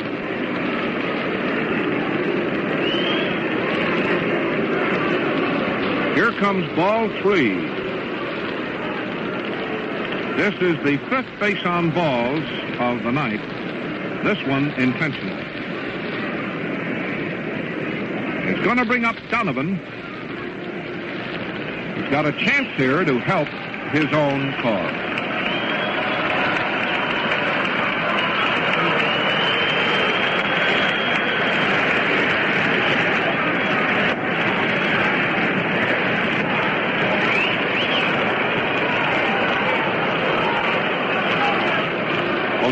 Standing off to the side of the plate, fidgeting with that hitter's rosin bag. Now he throws it back to Minoso. And he's up in there with 2 men on. Ooh, and he's hit here with a pitch ball. Donovan is hit on the shoulder with a pitch ball, and down he went in a heap. And here is the trainer out. The runners have advanced. Now Donovan is still standing off to the side of the plate and brushing himself off. Well, let's see what's going to happen here. The trainer is out there. Why doesn't he go to first? The runners have moved to second and third, and Donovan is still standing at the plate. Now he's picking the bat up.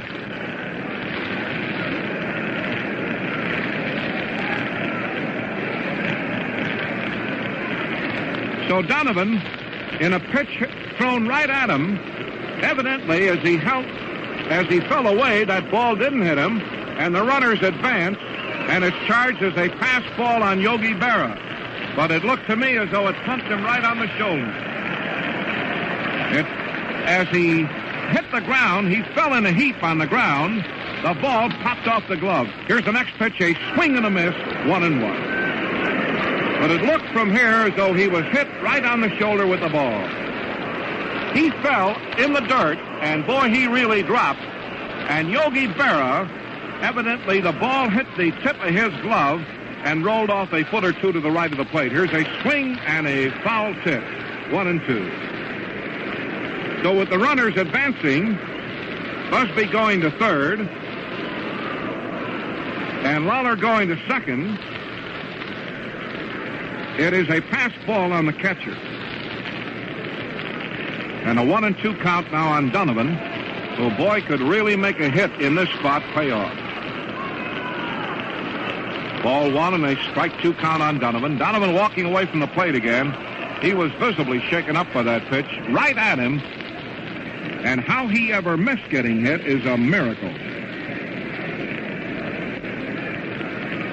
Ball 1 and a strike 2 count, and a swing and a little tap on the ground. Third baseman Carey fires that ball, and he's out of the jam.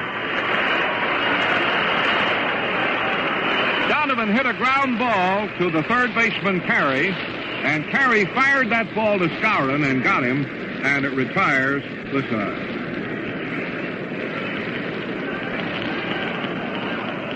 So in that inning, there were no runs, no hits, 2 walks, and 2 men were left on the base. And the score, at the end of the first half of the 6th inning, Donovan is going back to the dugout. He was visibly shaken up by that pitch and covered with dirt. And how he kept from being hit is a miracle. The score at the end of the first half of the 6th inning, the White Sox, no runs, 4 hits. The Yankees, no runs, 5 hits.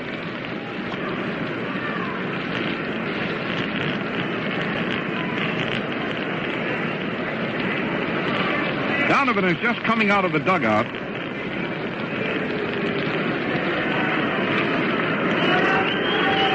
In the American League, Boston 3 and Cleveland 1 at the end of 6th inning. Detroit and Baltimore 1-1 at the end of the 1st inning. Kansas City 2 and Washington 0 at the end of 3 innings. Brooklyn 4, Cincinnati 0 at the end of 3 innings. Pittsburgh 1 and St. Louis 1 at the end of 4 innings. All-night games. That hand is for Yogi Berra. With just a few mingled raspberries mixed in, Yogi's had a rough time tonight.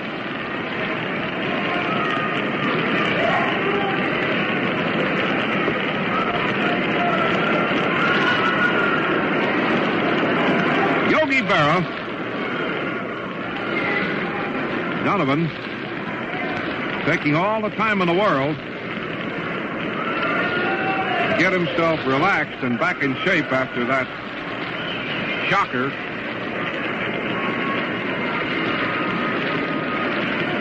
Walking around out there behind the mound right now. Yogi Berra, Mickey Mantle, and Skowron are coming up in that order.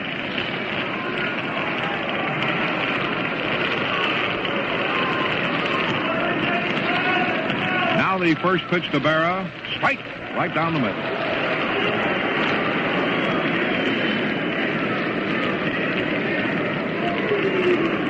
Well, unfortunately, that pitch that Byrne threw that time at Donovan was one that I told you he was using his fastball sparingly here tonight. And that was here's a swing and a long fly ball down the right field line. It's going to go in, and it's a home run for Yogi Berra.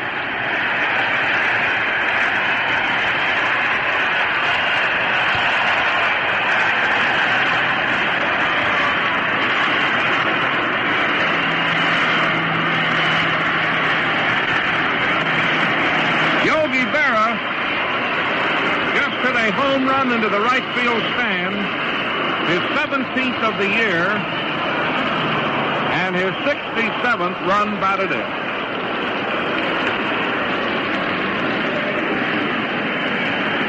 So the scoreless deadlock has been broken here in the last of the 6th inning.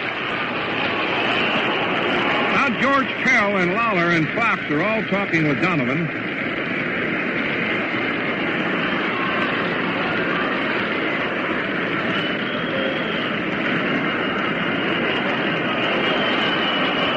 Donovan has the rosin bag again, and he's fidgeting around. The score is 1-0 in favor of New York on a home run by Yogi Berra. Here's Mickey Mantle.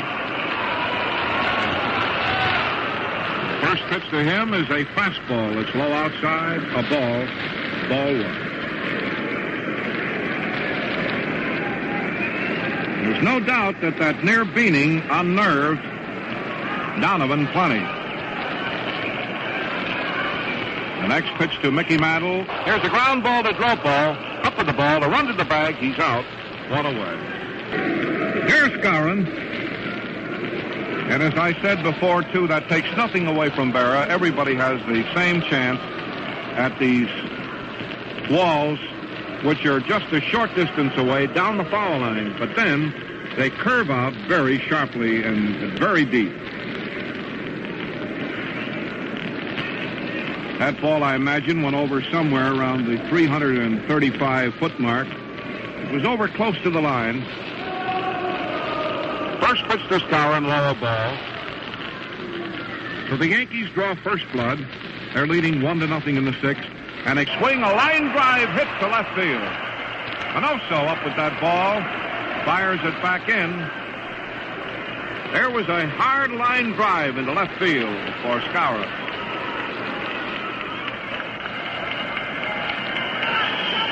For the Yankees, that's hit number 7. And that is going to bring up the third baseman, Andy Carey. Been up twice. He's 1 for 2.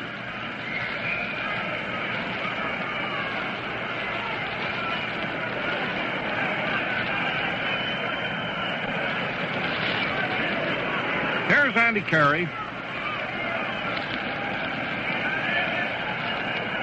The outfielder's playing Carey straight away.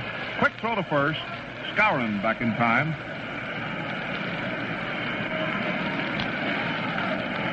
A homer by Yogi Berra has put the Yankees out in front 1-0. They've made 7 hits to 4 hits. Time called. The pitcher was ready to throw that ball, but the plate umpire, McKinley, had called time. Flaherty talking to the base runner. He's the umpire at first. Shylock at second. Berry is the umpire at third. A quick throw to first base, and it's back in time.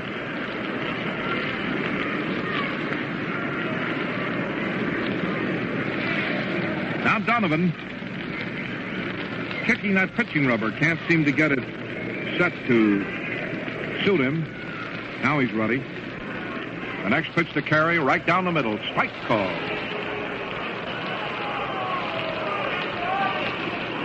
There was a perfect pitch right across the knees, and it's strike one to Carey. 257 hitter going in with 35 runs batted in. It's all ready. That's a swing and a miss. Strike two.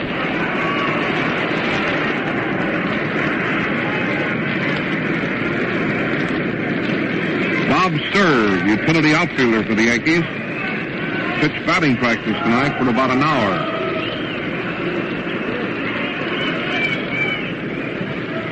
The thing that surprised me was how he got the ball over the plate. 2 strikes on Carey with a base runner on first. That's a swing and a miss. He struck him out. Skowron stays at first base as Carey strikes out. And that is going to bring up the pitcher, Tommy Byrne.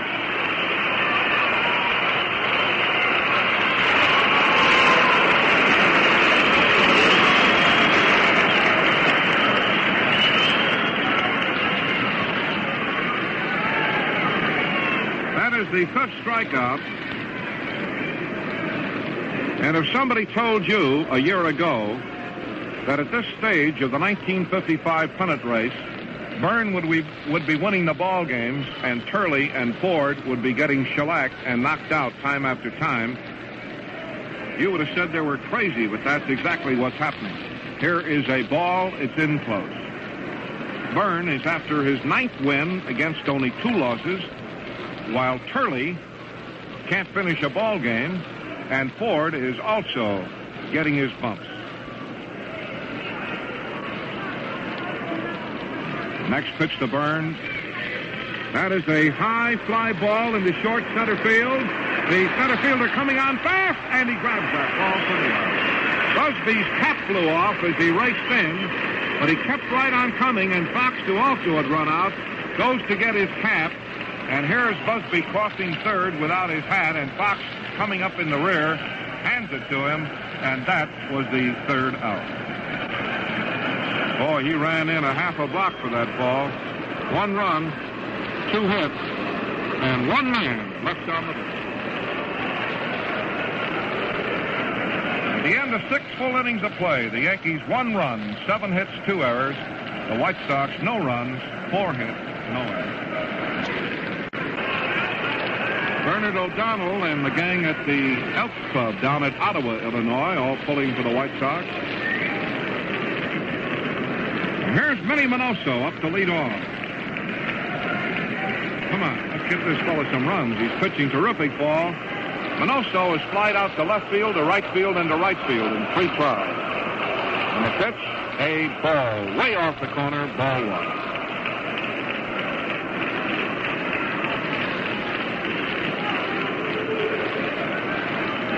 You know, when Tommy Byrne sent Donovan down that time, he thought he'd hit him too. He ran into the plate to inquire about him. And also, here's a high fly ball that's going to curve, and it's going to go foul down the left field line.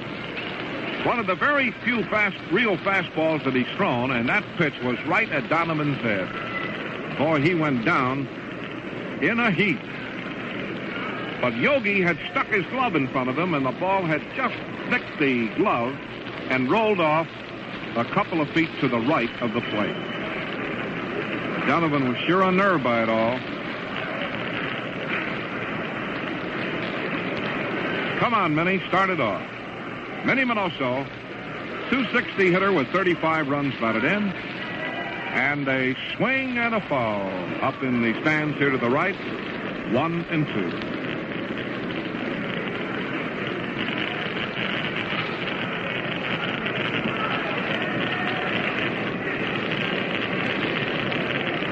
Now, the White Sox offense tonight has been a single in the first inning by Kell, a single in the second inning by Busby, and 2 hits in the third inning, 1 by Fox and 1 by Kell, 4 singles.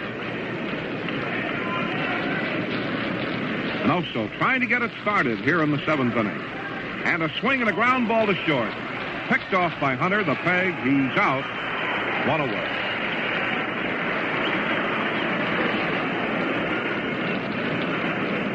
Minoso grounds right at Hunter, and Hunter threw him out. 1 away. Here's Nelson Fox. Fouled out, singled, and bounced out.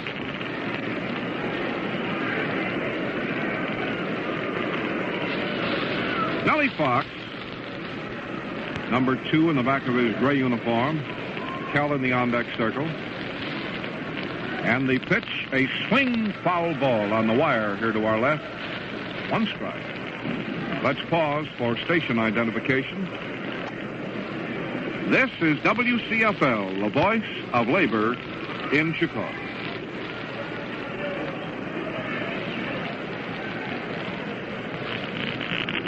Tommy Byrne roughing a new baseball around in his hands.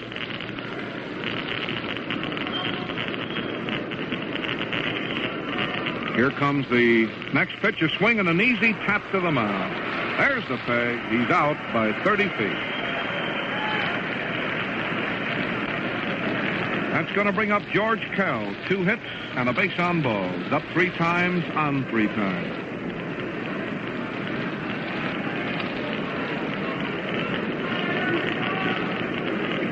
Kell the batter.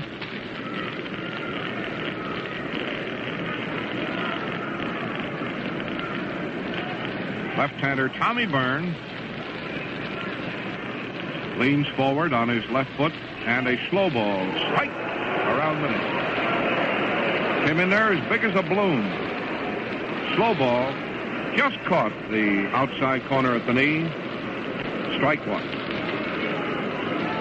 Yankees are leading 1-0 in the 7th inning on a home run by Yogi Berra.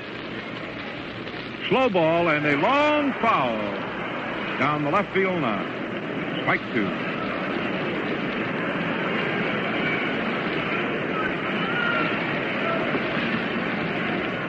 Now the plate umpire McKinley steps out with the whisk broom and cleans the plate. Yankees have 1 run, 7 hits, 2 errors. White Sox, no runs, 4 hits, no errors.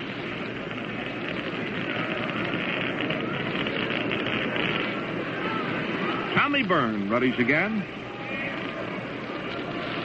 Leans forward on his left foot. Now Kell steps out. Boston 3 and Cleveland 1 at the end of 7 innings. Here comes the pitch. Slow ball and a ground ball to second. Picked off by the second baseman. The peg, he's out. Tommy Byrne came right back with another slow ball. Kell tried to hit it into right field, but bounced to McDougal, an easy play, and he was thrown out. 3 up and 3 down, and the White Sox have not had a hit in 1, 2, 3, 4 innings off of Mr. Byrne. And Dick Donovan, who is pitching a fine game, boys just can't get any runs for him. The score, at the end of the first half of the 7th inning, the New York Yankees 1, our White Sox 0.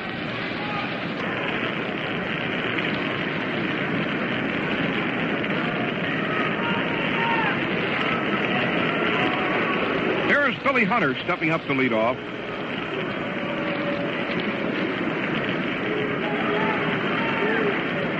Billy Hunter popped out and flied out in 2 tries. He's facing Donovan for the third time. And Donovan has just picked up the rosin bag for the fourth time. Here's the pitch. Close, a ball.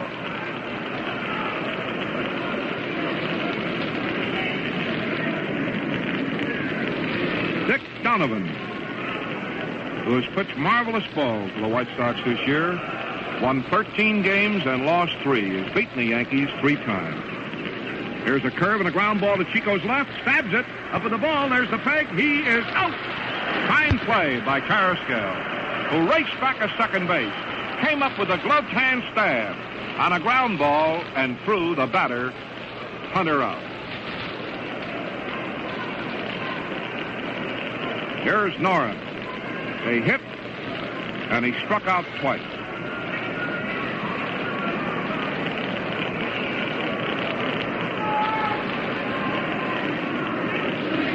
Noren batting left-handed.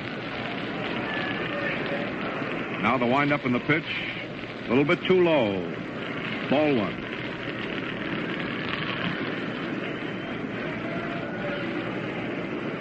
Ball 1. Number 25 on the back of his white uniform. Here's a swing and a very high foul that's coming back and going out of play. Sammy White just hit a home run for the Red Sox with nobody on in the 8th inning. And they're leading Cleveland 4-1.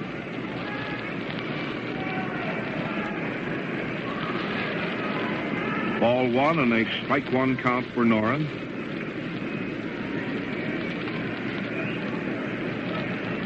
Donovan gets the rosin bag. Now he's ready.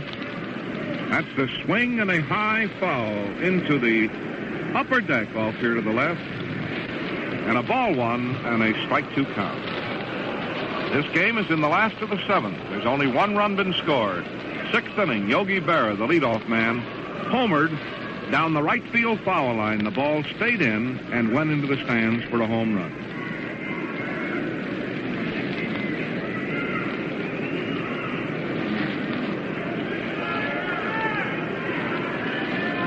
The outfield is playing Noren to pull. They're around to the right. He's a pretty good spray hitter, this fella. There is a fly ball to left field. Manoso back. He's under this ball. Has it. 2 out.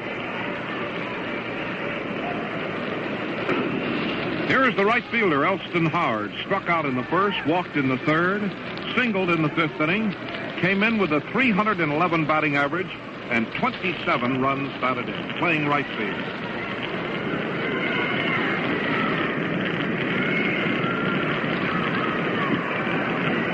Howard up. First pitch to Howard, a swing and a towering fly ball that's foul. Kell going over near the stands and reaches in and makes a one-hand stand for the inning. George Kell went over from the bag to the stands, leaned on the rail, and reached into among the fans and grabbed that ball in his gloved hand for the out. 3 up and 3 down. No runs, no hits, no errors. At the end of 7 innings, the Yankees 1 run, 7 hits, 2 errors. The White Sox no runs, 4 hits, and no errors. Well, fans, we're going into the 8th inning with Big Walt Dropo coming up to lead off. Popped out, walked, and hit into a force out.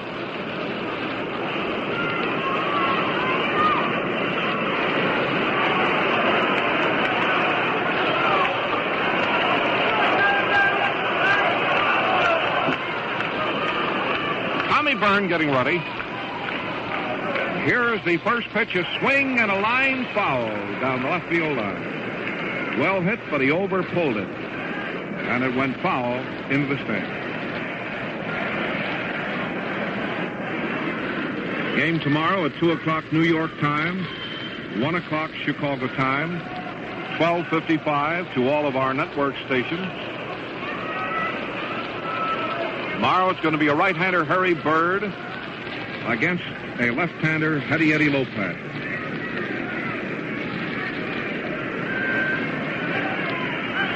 Walt Dropo, number 8, in the back of his gray uniform, is the leadoff batter here in the 8th inning. Slow ball and a swing and a fly ball to straightaway center. It's going to be caught out there. One away. He uses that slow ball with tremendous effect.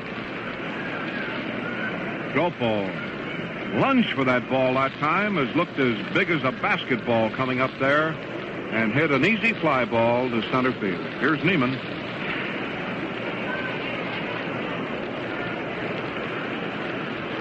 Neiman has been up 3 times, 0 for 3. 1 out and nobody on. Fastball outside, high, a ball. Now, the last hit for the White Sox came with 2 out and a man on in the 3rd inning when Cal singled, sending Fox to 3rd. Dropo walked, loading the bases, but Neiman bounced out. The Sox have not had a hit since the 3rd inning. Slow ball, it's outside, a ball. Ball 2.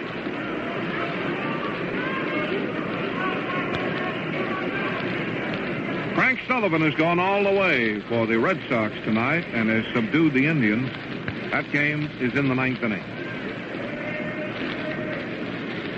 2-0 count here on Neiman. The next pitch, a fastball, is in the dirt, and a walk, I'm sure I don't have to tell you, is every bit as good as a hit. Anything to get on against this fellow.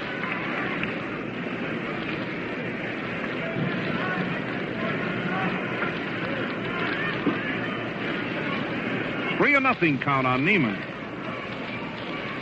Stocky right-hand hitter, and a strike gets right across the knee.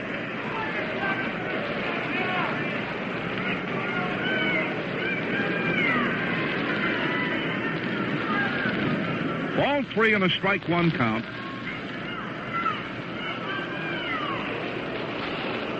Byrne fidgeting around, taking time.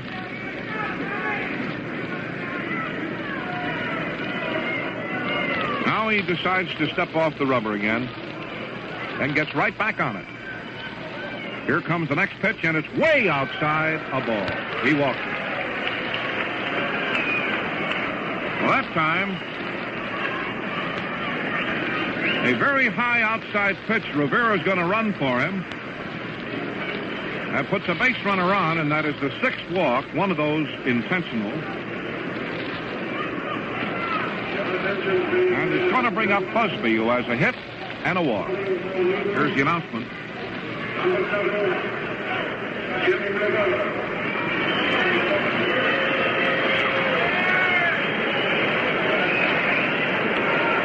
Center fielder Jimmy Busby, number 5 in his gray uniform, is in the batter's box. The speed ball, Rivera on first. Here's the pitch, and it's in the dirt. A low pitch, ball 1.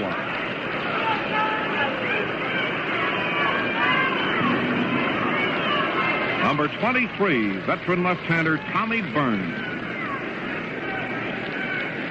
Used to be known as a wild man, but no more. This fellow's got to the point where he can get the ball over the plate. Next pitch, a swing and a foul. It's on the wire. 1-1. See, there's a tremendous hole between the left fielder and the center fielder, right over the shortstop's head. If he could ever hit one out there, it'd roll all the way out there. There's a sign out there that says 457 feet. If he could ever hit that ball right over the shortstop's head where he's standing now, that ball would roll a block. Noren is playing him way over, and the center fielder, Mickey Mantle, is about 2 feet to the right field side of the center line. So it makes a tremendous hole out in left center field. Byrne has stepped off the rubber again and gone to the rosin bag. Yankees are leading 1-0 in the 8th inning on a home run by Yogi Berra. There's Byrne again getting his sign. And the next pitch, a ball way outside at the letters, 2-1. A little wild streak here would help. Anything to get on. Very big ball game, and the Yankees are leading on a home run by the Yogi man. He won the last game for them Sunday with a home run against Kansas City. Here comes the next pit runner going down, a hit-and-run play. The ball, a fly ball to right, going to be a double play. The throw in the first, and it is a double play retiring the first.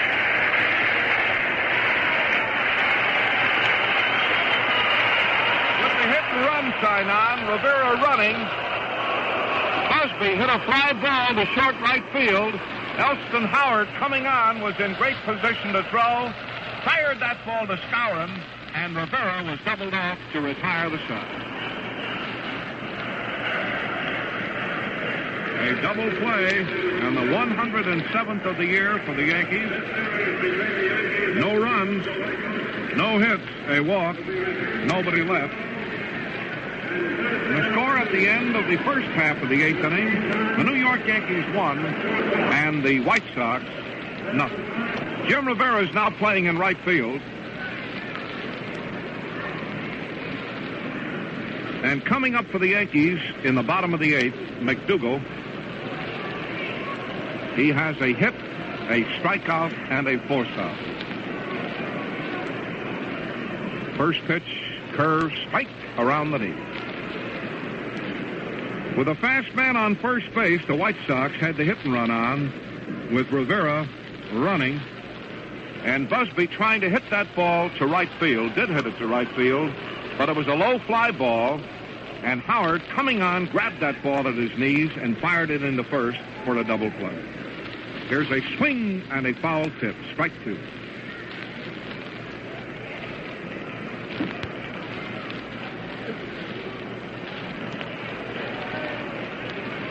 Nobody on and nobody out. The Yankees are leading 1-0 on 1 run, 7 hits, 2 errors. The White Sox, no runs, 4 hits, no errors.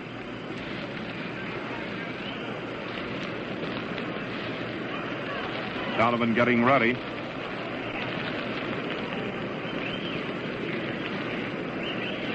Leans forward on his right foot. Here comes the pitch and a swing and a foul on the wire.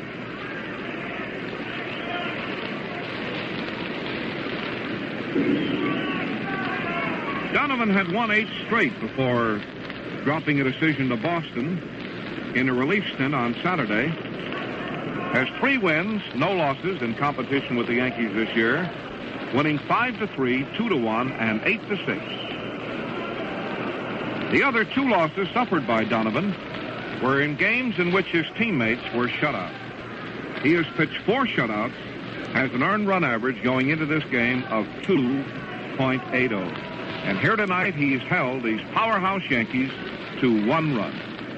And a curve and a ground ball to third. Kell gloves it. There's the peg across. High, but Dropo got it. Got back in the bag. He's out. 1 away.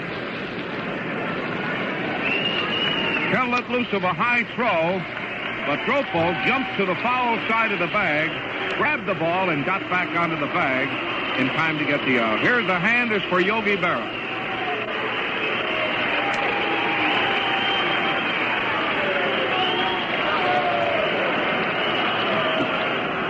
Yogi Berra led off in the 6th inning with a home run into the right field seat. And so far, that is the only run of the game. The first pitch to Yogi Berra went way over the catcher and the batter and up against the screen. And that's the second one that Dick has let slip. That just got away from him.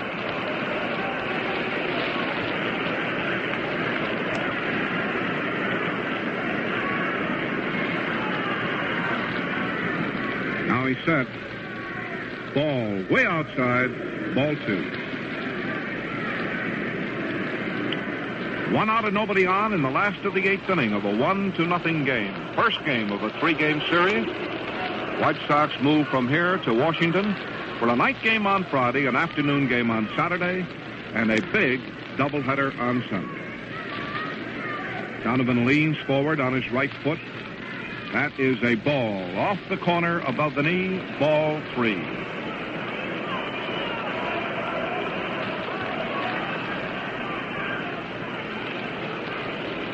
One to nothing Eighth inning.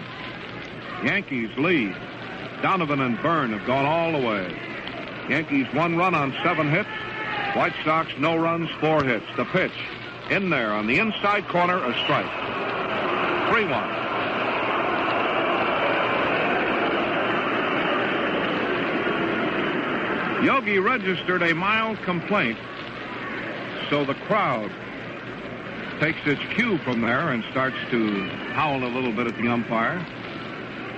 Ball 3 and a strike 1 count on the Yogi man.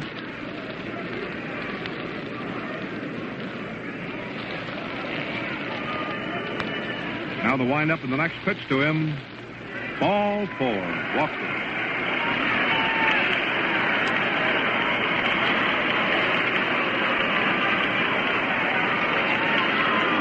Here is Mickey Mantle. Walked in the first inning. Grounded to Fox in the 4th inning. Went out on an unassisted play to the first baseman in the 6th inning.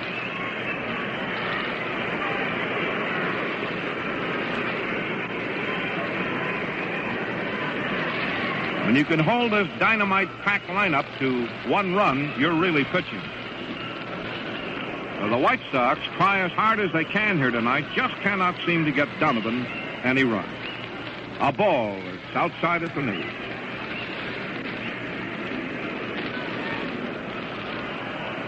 Now, in his other starts against this club, the White Sox have done pretty well for him. They got him 5 runs in the first game, 2 runs in the second, and then got him 8 runs in the third. But tonight, they just can't seem to get those hits against Byrne. Mantle, a big swing and a foul. Back on the wire.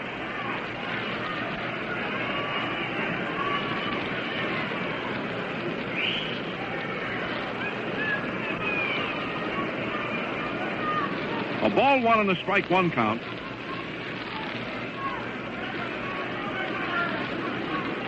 Score, the widely heralded left-hander, who got a tremendous build-up at the beginning of this year, coming up with Cleveland, and had almost 400 strikeouts in the association, has found the American League quite different.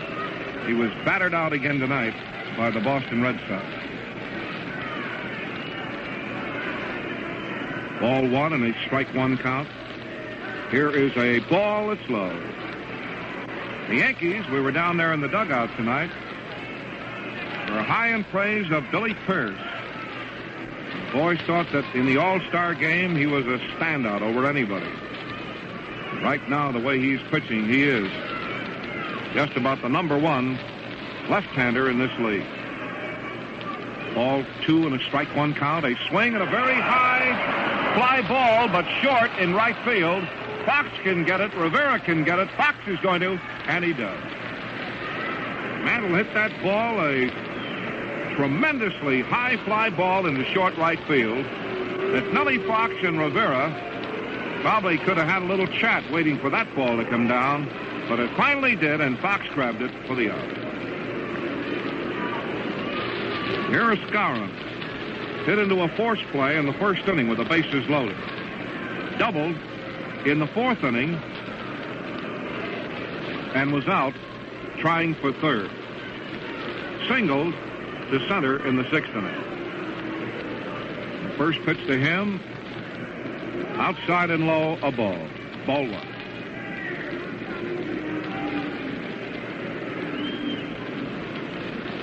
Bill Skowron,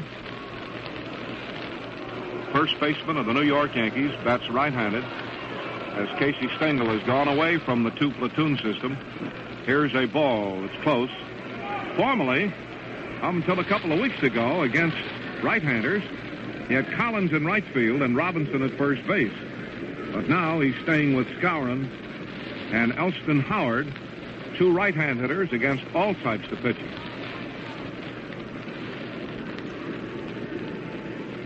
2-0 count on Skowron. Guy's got the build of a blacksmith.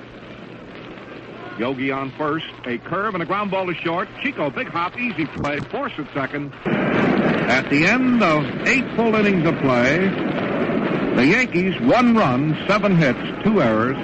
The White Sox no runs, 4 hits, and no errors. At the end of the game, Please do not go on the field.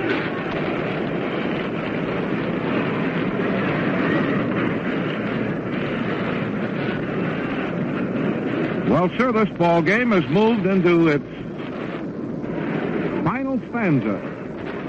The closing chapters as the White Sox still try to score here on the former teammate, left-hander Tommy Byrne. And here is Chico Carrasquillo.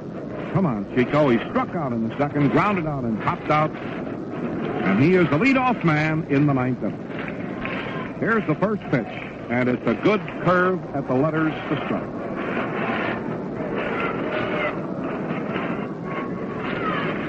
Never too late in a ball game, as you all know.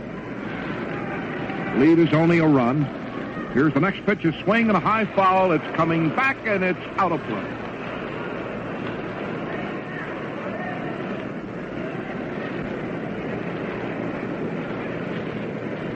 Remember to stay tuned after the ball game for all the scores. A lot of the National League games are not even half over as yet. Here are the White Sox trying to get into the score column with Byrne. And Chico, right-hand hitter up there. He's in the hole with 2 strikes on him. Here comes the pitch, a swing and a hit to left field. It's going to drop in. The left fielder dove for the ball. And let's see, I think they're going to call him out. He rolled over, and there's a tremendous catch by Noren. There was a low-line drive that Noren left his feet, rolled over, and it looked like he had lost the ball, but he came up with the ball after rolling over completely out there, and the second base umpire had run out and called him out, and there is the play of the night.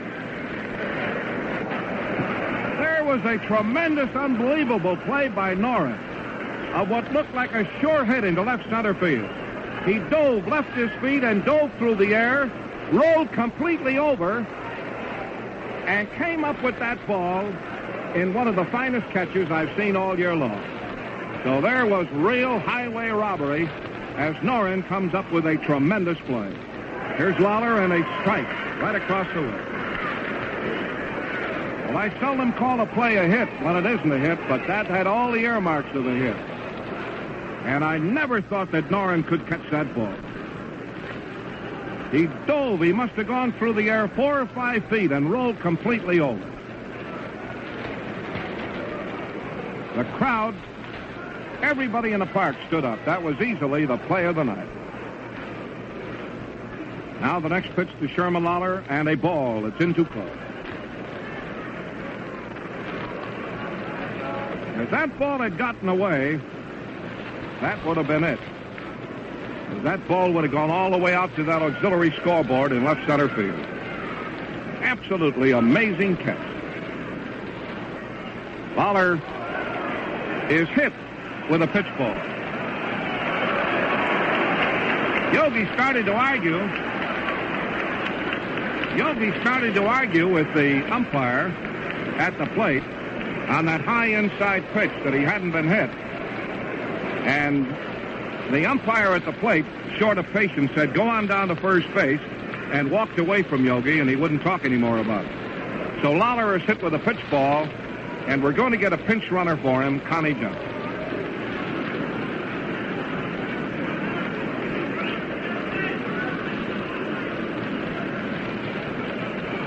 We're going to get a pinch hitter for the pitcher. Attention, please, ladies and gentlemen. Bob Kennedy coming out. Running for number 44, Connie Johnson. Number 44.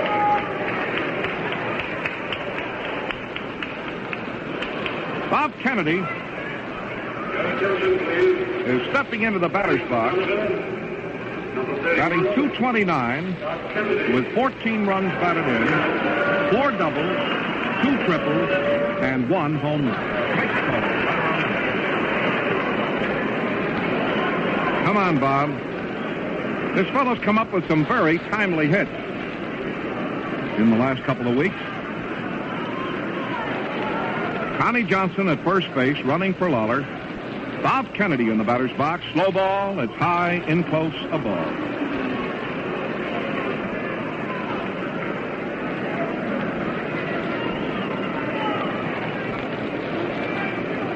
One man on.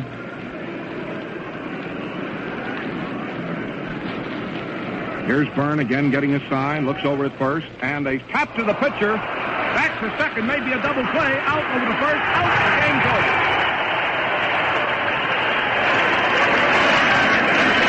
Bob Kennedy tapped to the pitcher. Byrne turned and fired to second base. Back over to first base, and it's their second double play of the night. Their 108th of the year, and the ball game is over. On that ball, Kennedy was backing away. He didn't mean to hit it.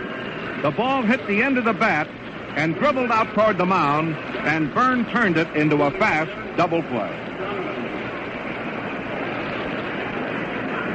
So there is a tough ending to what looked like a great start of the inning, when a circus catch and one of the greatest I have ever seen by Noren took an extra base hit away from Chico Carrascal to start the inning. How he got that ball, I will never know.